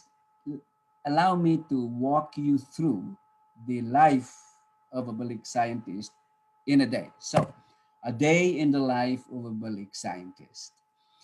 We can be doing formal lectures, and here I gave some lectures on climate change, forestry, biodiversity, and carbon assessment. Or we can be engaged in something more serious, such as, the reformulation of CIVARDEC, which is the Central Visayas Agriculture Aquatic Resources Consortium. But on the side, this would be the not so official activity, but all in the life of a Balik scientist. I managed to take some time off and join a riverboat cruise. And at that riverboat cruise, I saw some cultural presentations. And some of you who are from Bohol would be, or in Visayas will know what I'm talking about. And I managed to find some time as well to do some tennis. And when you play along good players, you can be privileged to be a part of a team championship. And finally, they say life is a bitch for a Balik scientist, but I like the BEACH, life of a Balik scientist. I think that's all for now, and I should say, TH, thank you for your attention and thank you for listening. Thank you, Dr. Mendoza, for your work in the agriculture, aquatic, and natural resources. Indeed, capacity building and institutional strengthening greatly help our SUCs in strengthening their research and development capacities. Sama-sama din po tayo in encouraging our youth sector to explore the science and technology field. Thank you po. We are now at the question and answer portion of our webinar. Let me read the queries of our participants. I am inviting the 3 Balik Scientist speakers, Dr. Ebora, and the Balik Scientist Program team po to be present, to open their cameras for our open forum po. For our first question po, this is addressed to Dr. Lacerna.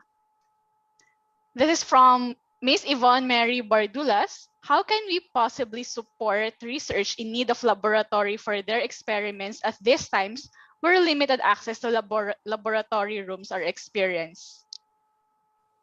Okay, thank you po for the question. Actually, from my experience working in Singapore, they're actually very particular about these types of like safety concerns, especially in this time of pandemic. We do make it work with the proper protocols, implementing the necessary restrictions and guidelines, and guiding the researchers and the students on how to work during this time. Yes, it will be in a relatively still limited capacity as compared to what we are used to, but with the proper restrictions, proper protocols, ensuring that there is limited number of students or researchers in the laboratories at any one time, and making sure that you have like disinfection, sanitation practices implemented before and after your work in the workstation, after doing your experiments. It can be done. Of course, this will be subject to the requirements and regulations of the institutes, the universities, and the local government units. But as long as I believe, as long as they see that you are in imposing or establishing the necessary protocols and restrictions, this can be allowed. I would also like to highlight, in my experience, what works is we've tried different work arrangements. No, of course, it's still skeletal work arrangements. We've tried morning, night shifts. We've tried 3-day, 2-day rotations. We've tried week rotations, and as always, what works is you need to establish collaborations and partnerships within the research groups as well. You need to you need to make sure that the members are working together. So, for example, if you're doing morning and night shifts, one person will be working in the morning on this experiment, another can continue it subsequently. And this is actually very important when you're working with experiments in metabolomics, kasi sa metabolomics, usually you have to do it in multiple days, or even like in a day, or even multiple days. And so you need to like really partner with your fellow researchers, as well as schedule everything na maayos. And yes, definitely it's something that can be done and it's workable. Thank you, Dr. Lacerna. I would like to acknowledge Dr. Armando Ganal. Sir, do you have any questions po? Yes, thank you, Ali. I would like to call the attention. No, I mean, I would like to address this concern to Dr. Mendoza, because in his presentation, I have noticed, or it's very, very good that he is one who is an expert in precision agriculture. Kasi Dr. Mendoza, we are now implementing the iStart program, or the Innovation, Science, Technology for accelerating research-based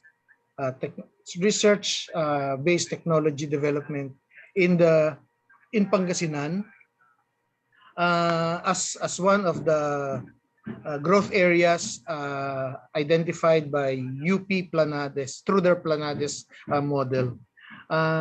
In Pangasinan, the governor has identified six pilot LGUs to start the program.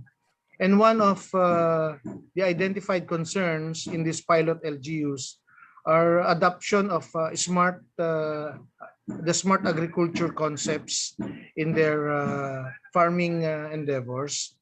And one of the provisions in the iStart program now is on engaging Balik Scientists to address their concerns on smart agriculture. What can be the the mode of engagement with our LGUs now, in as much as they are not academic institutions, but local government units who would want to also engage or would want to adopt the smart technologies in their farming activities. Thank you, Armand, Mr. Ganal, for the question. And I'm really pleased to hear that Region 1, along with the province of Pangasinan, is now getting active into the area of precision agriculture in an attempt to get the most production in the limited area that we have.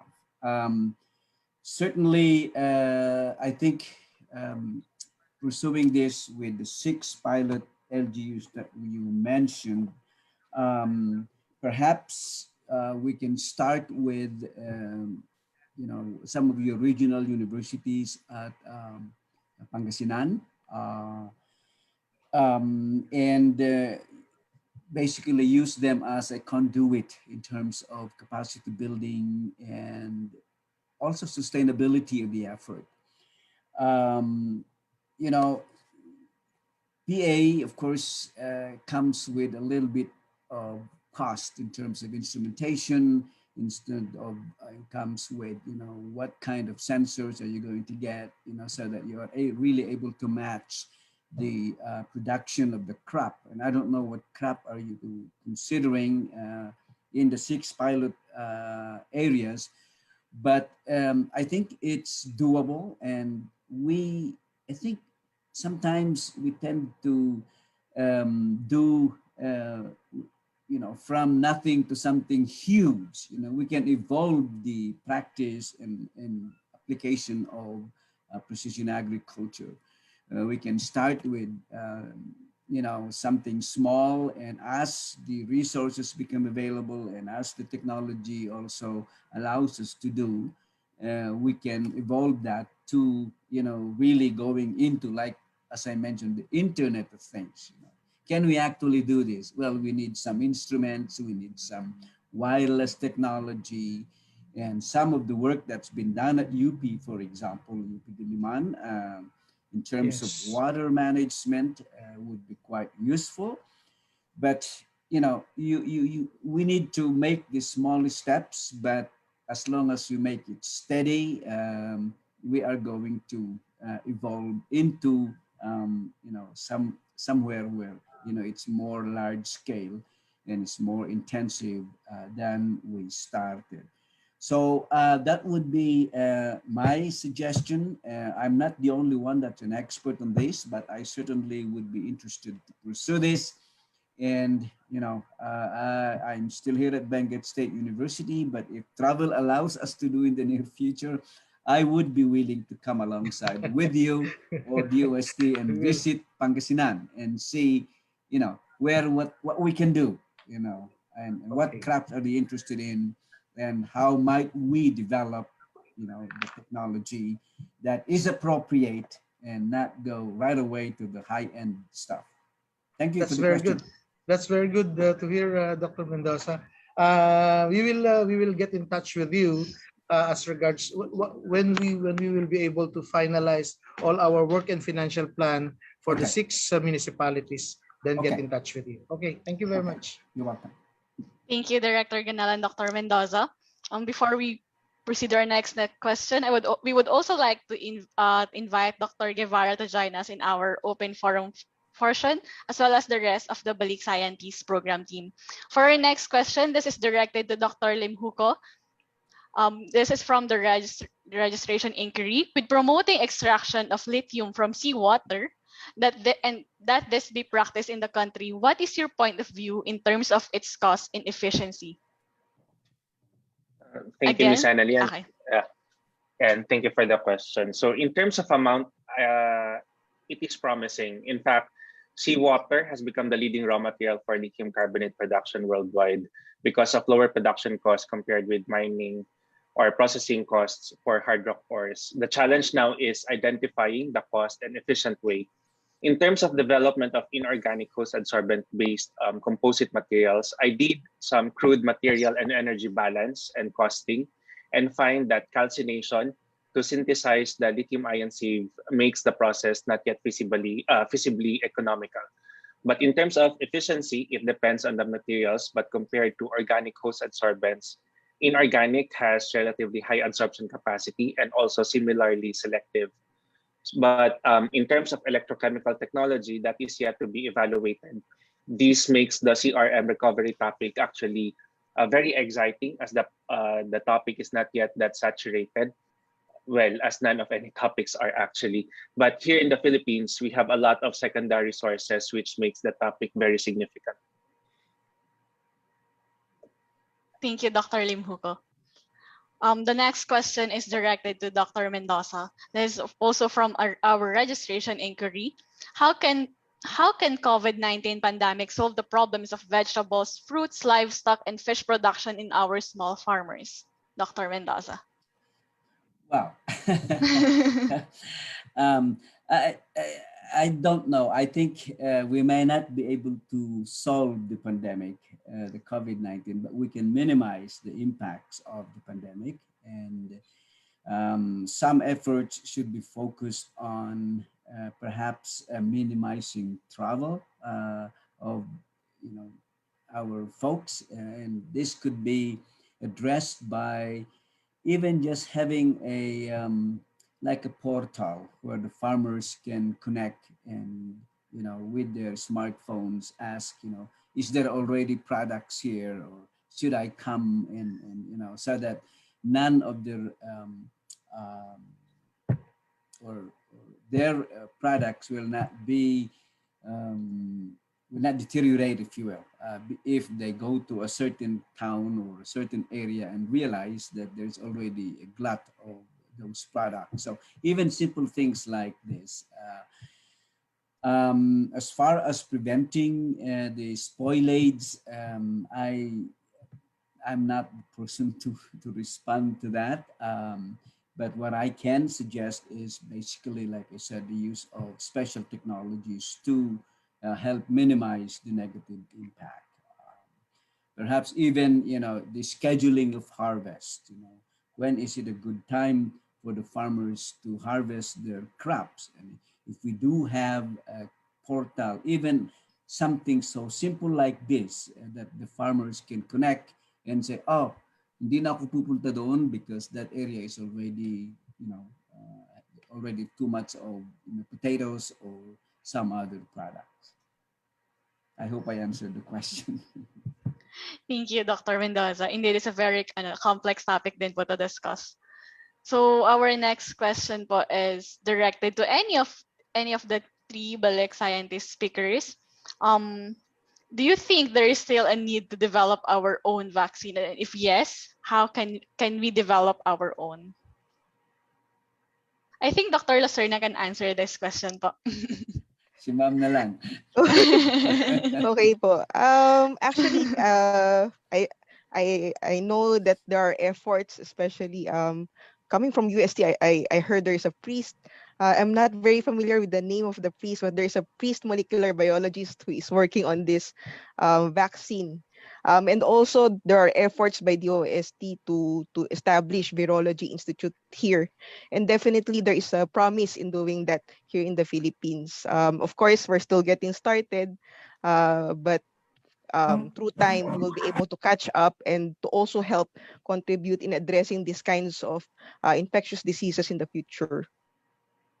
Well, let me add just a little bit, and I was just going to defer to Dr. Lacerna, but I guess one of the things that that geospatial technologies can contribute is in the area of the modeling of the spread of the disease, mapping and determining what sort of environmental variables can be conducive to the spread of the disease, and basically from the epidemiology area, the spread, controlling it, and so on, and where are the most likely areas that are going to be infected using geospatial technologies. That's an expertise that I can add, but the vaccine.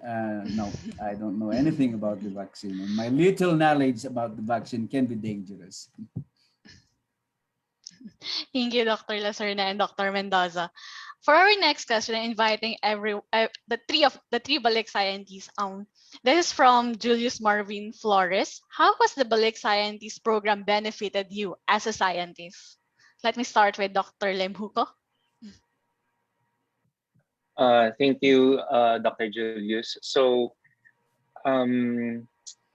this is very personal and timely question, I believe, since I'm actually now processing for my next career move.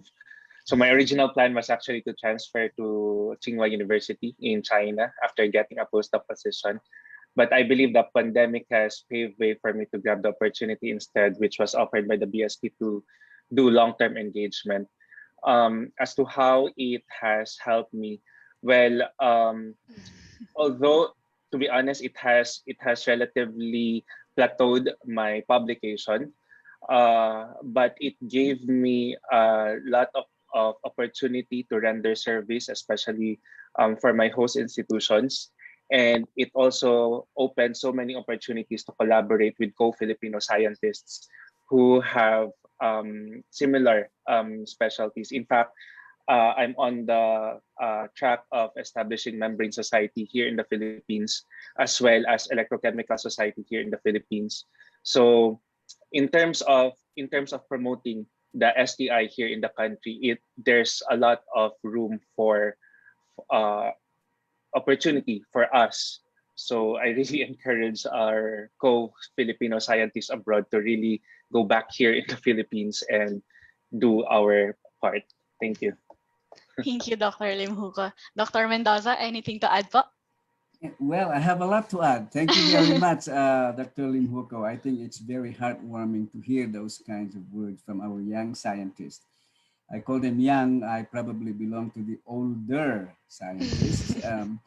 But it has been very, it's been very fulfilling, highly rewarding for me. I could not have scripted it better in terms of, as I mentioned earlier, I'm retired, but I still try to keep myself abreast with the technological development in my field so that I can still be relevant in terms of the science and technology. But it's been the best way for me to be able to contribute to the development of science and technology in my area. And I try my best also to communicate this to our other potential Balik scientists. And so, but again, it's quite heartwarming to hear from a young scientist like Dr. Limhuko to have that desire to come back. Thank you. Thank you, Dr. Mendoza. Dr. Lacerna? Okay, I join Dr. Mendoza and Dr. Limhuko in in their sentiments. This BSP Balik Scientist Program opportunity has definitely provided me with such a rewarding experience. It's as I've mentioned in my presentation, it has been a long desire of me to come back and to bring the technologies that I have learned and the skills that I have learned to our fellow researchers here in the country. And we need to acknowledge the work that our researchers here, as well as DOST, have done in the past years in bringing science and technology to a level that we are in right now. We're already growing in terms of the developments, and this Balik Scientist Program has been a very instrumental part to that. And yes, this is something that I would highly encourage other fellow researchers from abroad to pursue, to help our country to contribute, to network and establish linkages. And here in the Philippines, there's a lot of things that we can do. And so, yes, this is a very rewarding and fulfilling experience for me. Thank you very much, Dr. Lacerna. I agree that there's still a lot of things that we can do and that we should do as service for our fellow countrymen po. Our next question po is addressed to Dr. Ebora and Yusek Guevara. As one of the potential host institutions, our college has limited funds, so medyo funding na po yung topic natin. Is it expensive to be a host institution and accommodate Balik Scientists? Dr. Ebora? Yusek Guevara? Dr. Ray, paki-unmute. Dr. Ray, yeah, paki-unmute. Thank you.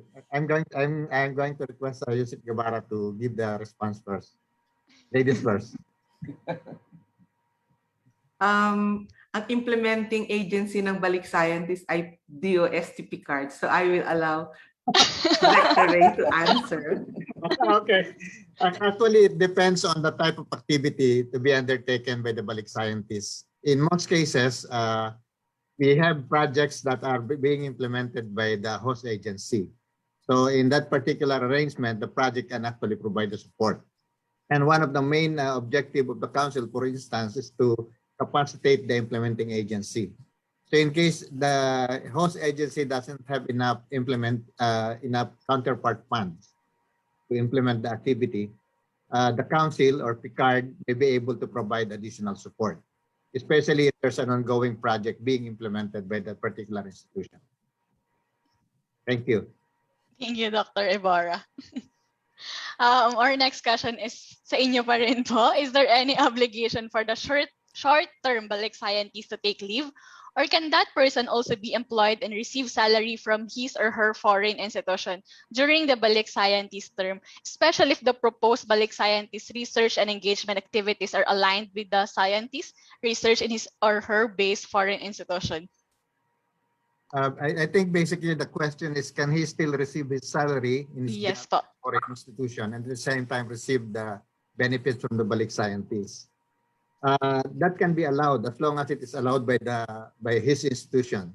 As far as the Balik Scientist is concerned, those that are defined in the law and the guidelines, those are the benefits that can be given. If the institution that he was employed, for example, if he or she is employed in the US, can still provide a salary, then it should not be a problem. Basically, we just have to follow the guidelines in terms of providing the benefits to the Balik Scientists. Thank you, Dr. Ebora. Our next question is more on the patenting side. For any sort of patentable technology, how is the IP handled? I think our participant is concerned more on the kanino mapupunta yung patenting natin. Dr. Ebora, Yusek Gev? Yeah. Actually, it depends on the IP policy of the institution. In most cases, for example, for state universities and colleges, they have their own intellectual property policy. And it should be made clear when an arrangement has been done between the Balik Scientists and institution. Kasi mayroon yung MOA yun that you have to the type of engagement. And with respect to the intellectual property, there are some adjustments that have to be made because in some cases, Balik Scientists also already have its own technology, and the basis of the work be based on that particular intellectual property. So you have the so-called background intellectual property. So those things can actually be discussed. But the main guidelines that has to be used is the IP policy of the Philippines, and at the same time, the IP policy of the host institution. Thank you, Dr. Ebora. That's it for the questions. I think some of the questions in our Zoom room has already been answered kanina po. Just to wrap up this open forum question, open forum portion, I'm inviting the three Balik Scientists, Yusek Gev and Dr. Ebora, to give some final words of advice for our Balik Scientists, possible Balik Scientist grantees and possible host institutions po. Let's start po with Dr. Lacerna. Okay, thank you, Annalie. So for our fellow researchers working abroad, currently DOST has provided opportunities to collaborate kahit po nasa nasa ibang bansa po kayo to the remote engagements. And I hope you do take those opportunities to work with us, to work here with the researchers here in the Philippines through the Balik Scientist Program. Again, this is a really very rewarding and fulfilling experience. We have very passionate researchers here in the Philippines. In spite of the challenges of doing research here, they are really very passionate, and they really wanted to advance the research here in the Philippines, and we can help them. And actually, currently, I'm already part of the national members of the researchers here. And yes, we need your help. We need your guidance also as we continue to advance science and technology here.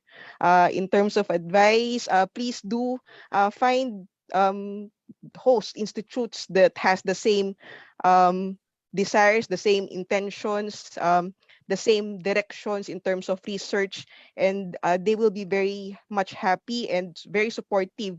I have been blessed to have worked together with De La Salle University and with Dr. Dexel Camacho. He's really driving forward the pursuit of research and technology here in the Philippines through provision of advanced analytical instrumentations through the Central Instrumentation Facility. And yes, it works out for me very well because now I get to be part of doing that kind of advancement of analytical instrumentation here through DOST as well as through DLSU. Thank you, Dr. Lacerna. Dr. Lim Huko? Thank you. So to conclude, I just really encourage everyone to really check the different programs of the DOST, and I hope that you will have the same strong encouragement and optimism that I had. So BSP is just one of the many initiatives of the advancement of the STI here in the Philippines through the DOST. And just to reiterate what I said earlier, before I had the notion to go back in the Philippines because I thought that that would mean the end of my scientific career. But I realized that, again, that my calling transcends beyond that high citation factor or high H index. There's a lot of research opportunities here in the Philippines. And so I really encourage for us Filipino scientists to really render service for the benefit of our countrymen. It might sound too cliche, but really, if you get the experience of being a BSP, being a Balik scientist, then you'll really get the feel, the genuine feel. And so thank you very much again for the DOST President for allowing me to represent the Governing Council, the BSP Secretariat for the support. And again, thank you everyone. Thank you, Dr. Lim Huko. Dr. Mendoza? Yeah, thank you. Yes, I first of all would like to say to our Balik scientists that in many ways, most of us have our start here in the Philippines. So in many ways, we are who and what we are because of the foundation that was started here in the Philippines. And so really it behooves us as Balik scientists, I think, to somehow return that investment through service to our country. What I also usually sometimes say is if you're no longer able to go back and serve as a Balik scientist, maybe do serve in full-time capacity. Maybe you should clone yourself so that in that way, you may not be there, but some of the things that you would like to do could be done by this clone yourself thing. I mentioned about the PAASE, and I think I will speak for many of our PAASE members. Their desire really is very deep and real. They do want to come back. Many of them, of course, are unable to do so because of the current engagement as scientists in their academic offices and institutions, but the desire is there. We have a window for those of us who are in the academic field, universities. There is actually a window over the summertime when they can come. And so I think that is something perhaps that those institutions that are looking for Balik scientists, you need to think about that window, which is over the summertime, generally from May up to August. That's the time that most of the active scientists in the US, I'm talking about the US, would be able to come back and do some short-term engagement.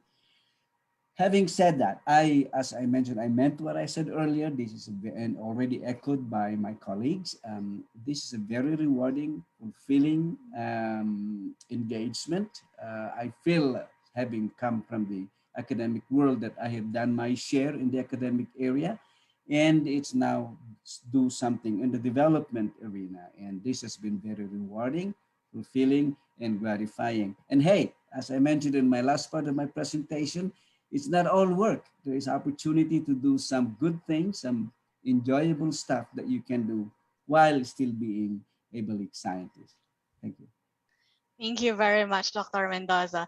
And now from our Balik Scientist Program team, Dr. Ebora. Sir, you're on mute po.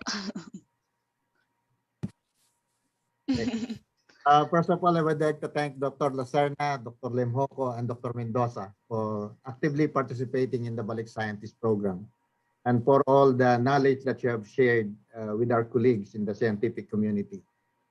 At this point, I would like to encourage those that are listening from different institutions, the academic community and research institution, to consider to be the host of Balik Scientists. Probably you have seen from the presentation that there are a lot of benefits that can be gained from this particular engagement.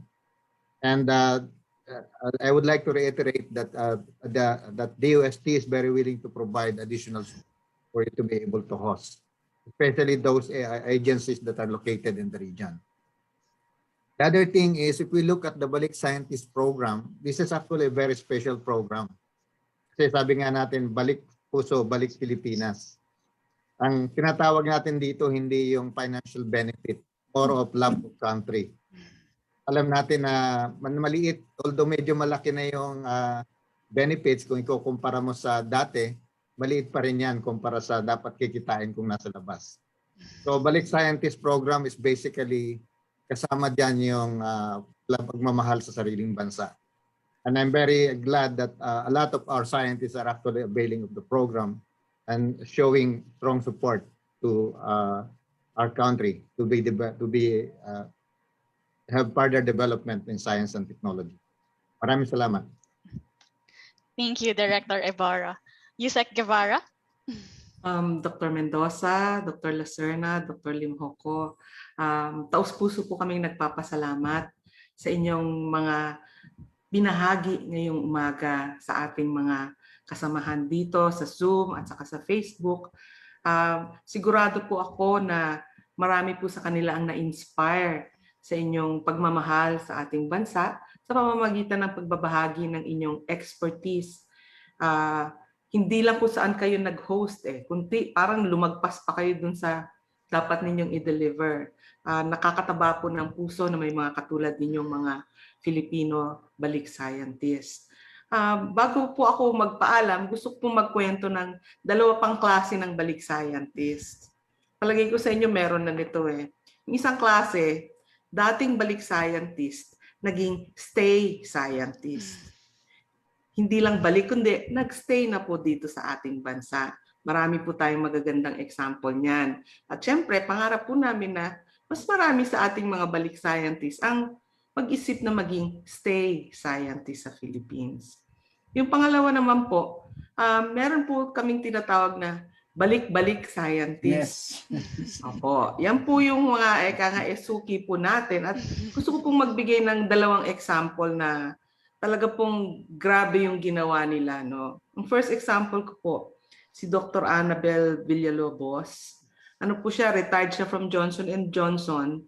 Tapos, ang ginawa niya, dahil ang dami niyang nakukuha from J&J when she retired, nag-uuwi po siya ng mga equipment, dinodonate niya dun sa Central Mindanao University. Nung dinalaw ko yung CMU, dami ng nabuo na laboratory. Bukod pa doon, nagkaroon po sila ng project sa Tuklas Lunas program, which is her expertise. Kaya po talagang level up po yung nangyari doon sa Central Mindanao University.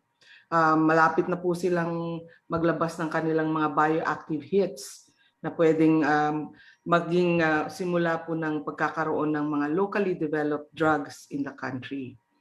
Yung pangalawa ko pong example naman si Dr. Gobet Advincula. Matinding balik scientist po yan kasi talagang balik-balik ang ginawa niya.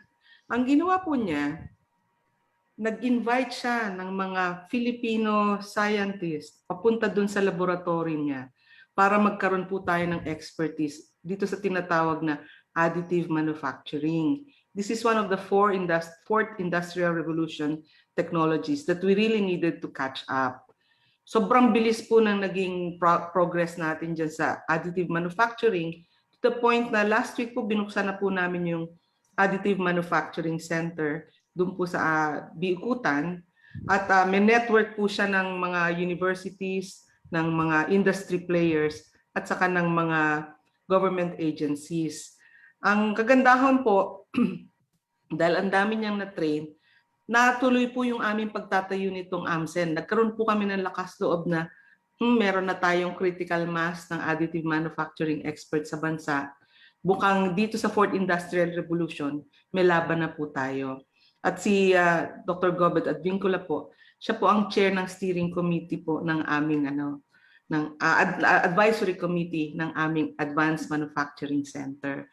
So, yung pong mga katulad ninyo, katulad ni Dr. Gobet, katulad po ni Dr. Annabel, talaga pong malaking serbisyo ang inyong ginagawa sa Philippines. You are making a difference in the science, technology, and innovation ecosystem of the country. Maraming salamat po.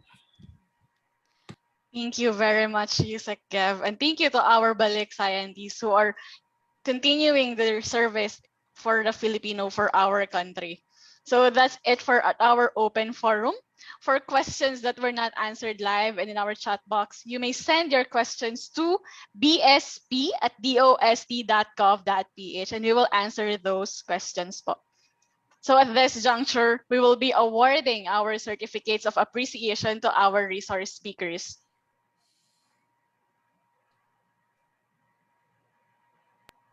Let me just read the citation.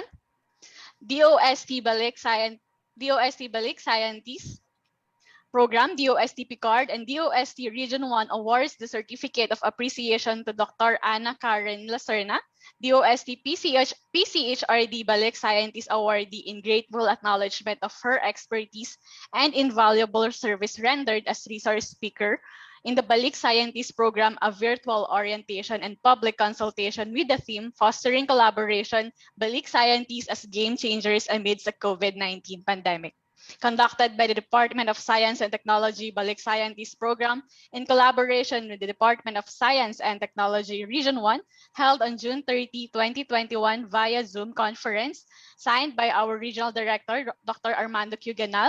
Secretary Fortunato T. de la Peña, Undersecretary Yusek Rowena Cristina L. Guevara, and Director Reynaldo V. Ibarra. Thank you, Dr. Lacerna. Thank you po. Thank you, Ms. Annalie. Thank you very much again to DOST, DOST-PCHRD, and the Balik Scientist Program. Thank you po. Same certificate is awarded to Dr. Lawrence A. Limhuco, DOST-Picard Balik Scientist Awardee, and also to Dr. Guillermo A. Mendoza, DOST-Picard Balik Scientist Awardee. Thank you, Dr. Limhuco and Dr. Mendoza, for your service today. Thank you very much. Thank you also to DOST and to Picard for once again the opportunity to serve as a Balik scientist. Once again, thank you, everyone. Thank you all. Once again, thank you very much to our speakers for giving us your time and sharing your experiences as Balik scientists and as researchers. It is truly our honor to have you here today.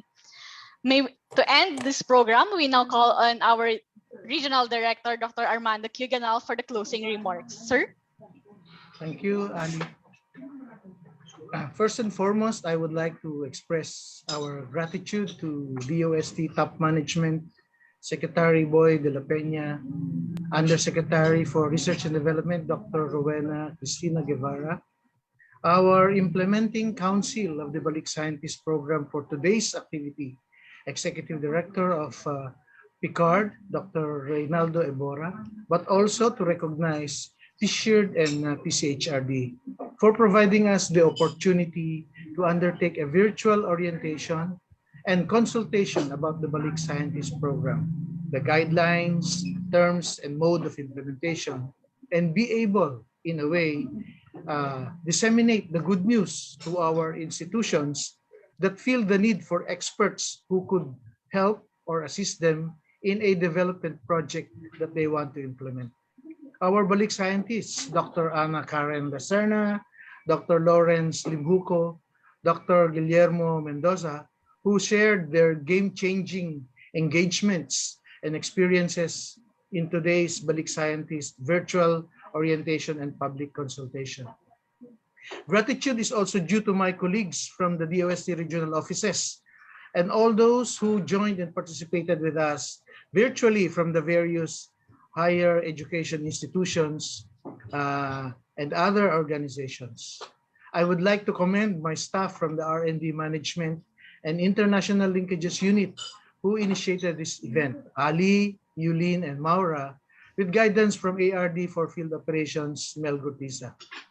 We heard the commitment of DOST from the message of the DOST Secretary to the development of the Filipino society through scientific and technological efforts to attain maximum societal benefits. In the same manner, Yusek Guevara emphasized progressive communities as end outcomes of your engagements. The Balik Scientist Program is a manifestation of this commitment to the people. Through this program, we are fostering collaboration amidst this COVID-19 pandemic between our Balik scientists, game changers who have the highest desire to help the country along their field of expertise by sharing skills and knowledge on specific areas or fields of engagements, the host institutions that need the knowledge and know-how, and our research councils that are committed to see these engagements to their successful implementation. Dr. Lacerna shared about her engagement in the time of COVID-19. Dr. Limuco shared how the program promotes innovation and leadership for national development. Indeed, nicer projects are one of the possible engagements of our Balik scientists. Aside from this, mentoring faculty and students are also another activity being done by our Balik scientists. Dr. Mendoza, on the other hand, emphasized on advancing the frontiers of the agricultural and natural resources sciences at regional universities amidst the pandemic. Capacity building, institutional strengthening, and proposal developments were some of the activities conducted. Our speakers also discussed some of the challenges they experienced during their engagements. The current situation restricted face-to-face engagements as well as travel to the host institutions. Through the supplemental guidelines in effect, remote engagements for short and medium terms are now possible. This is an example of transforming challenges into opportunities and actions. Even with the challenges and the hurdles, we are resilient people of science, technology, and innovation. We assess the situation and we find solutions. To close this event, we enjoin you to support the Balik Scientist Program. For our would-be host institutions, identify your respective niches and look for our Balik scientists to share knowledge and learnings and skills. This is our fervent hope. Let us promote science, technology, and innovation.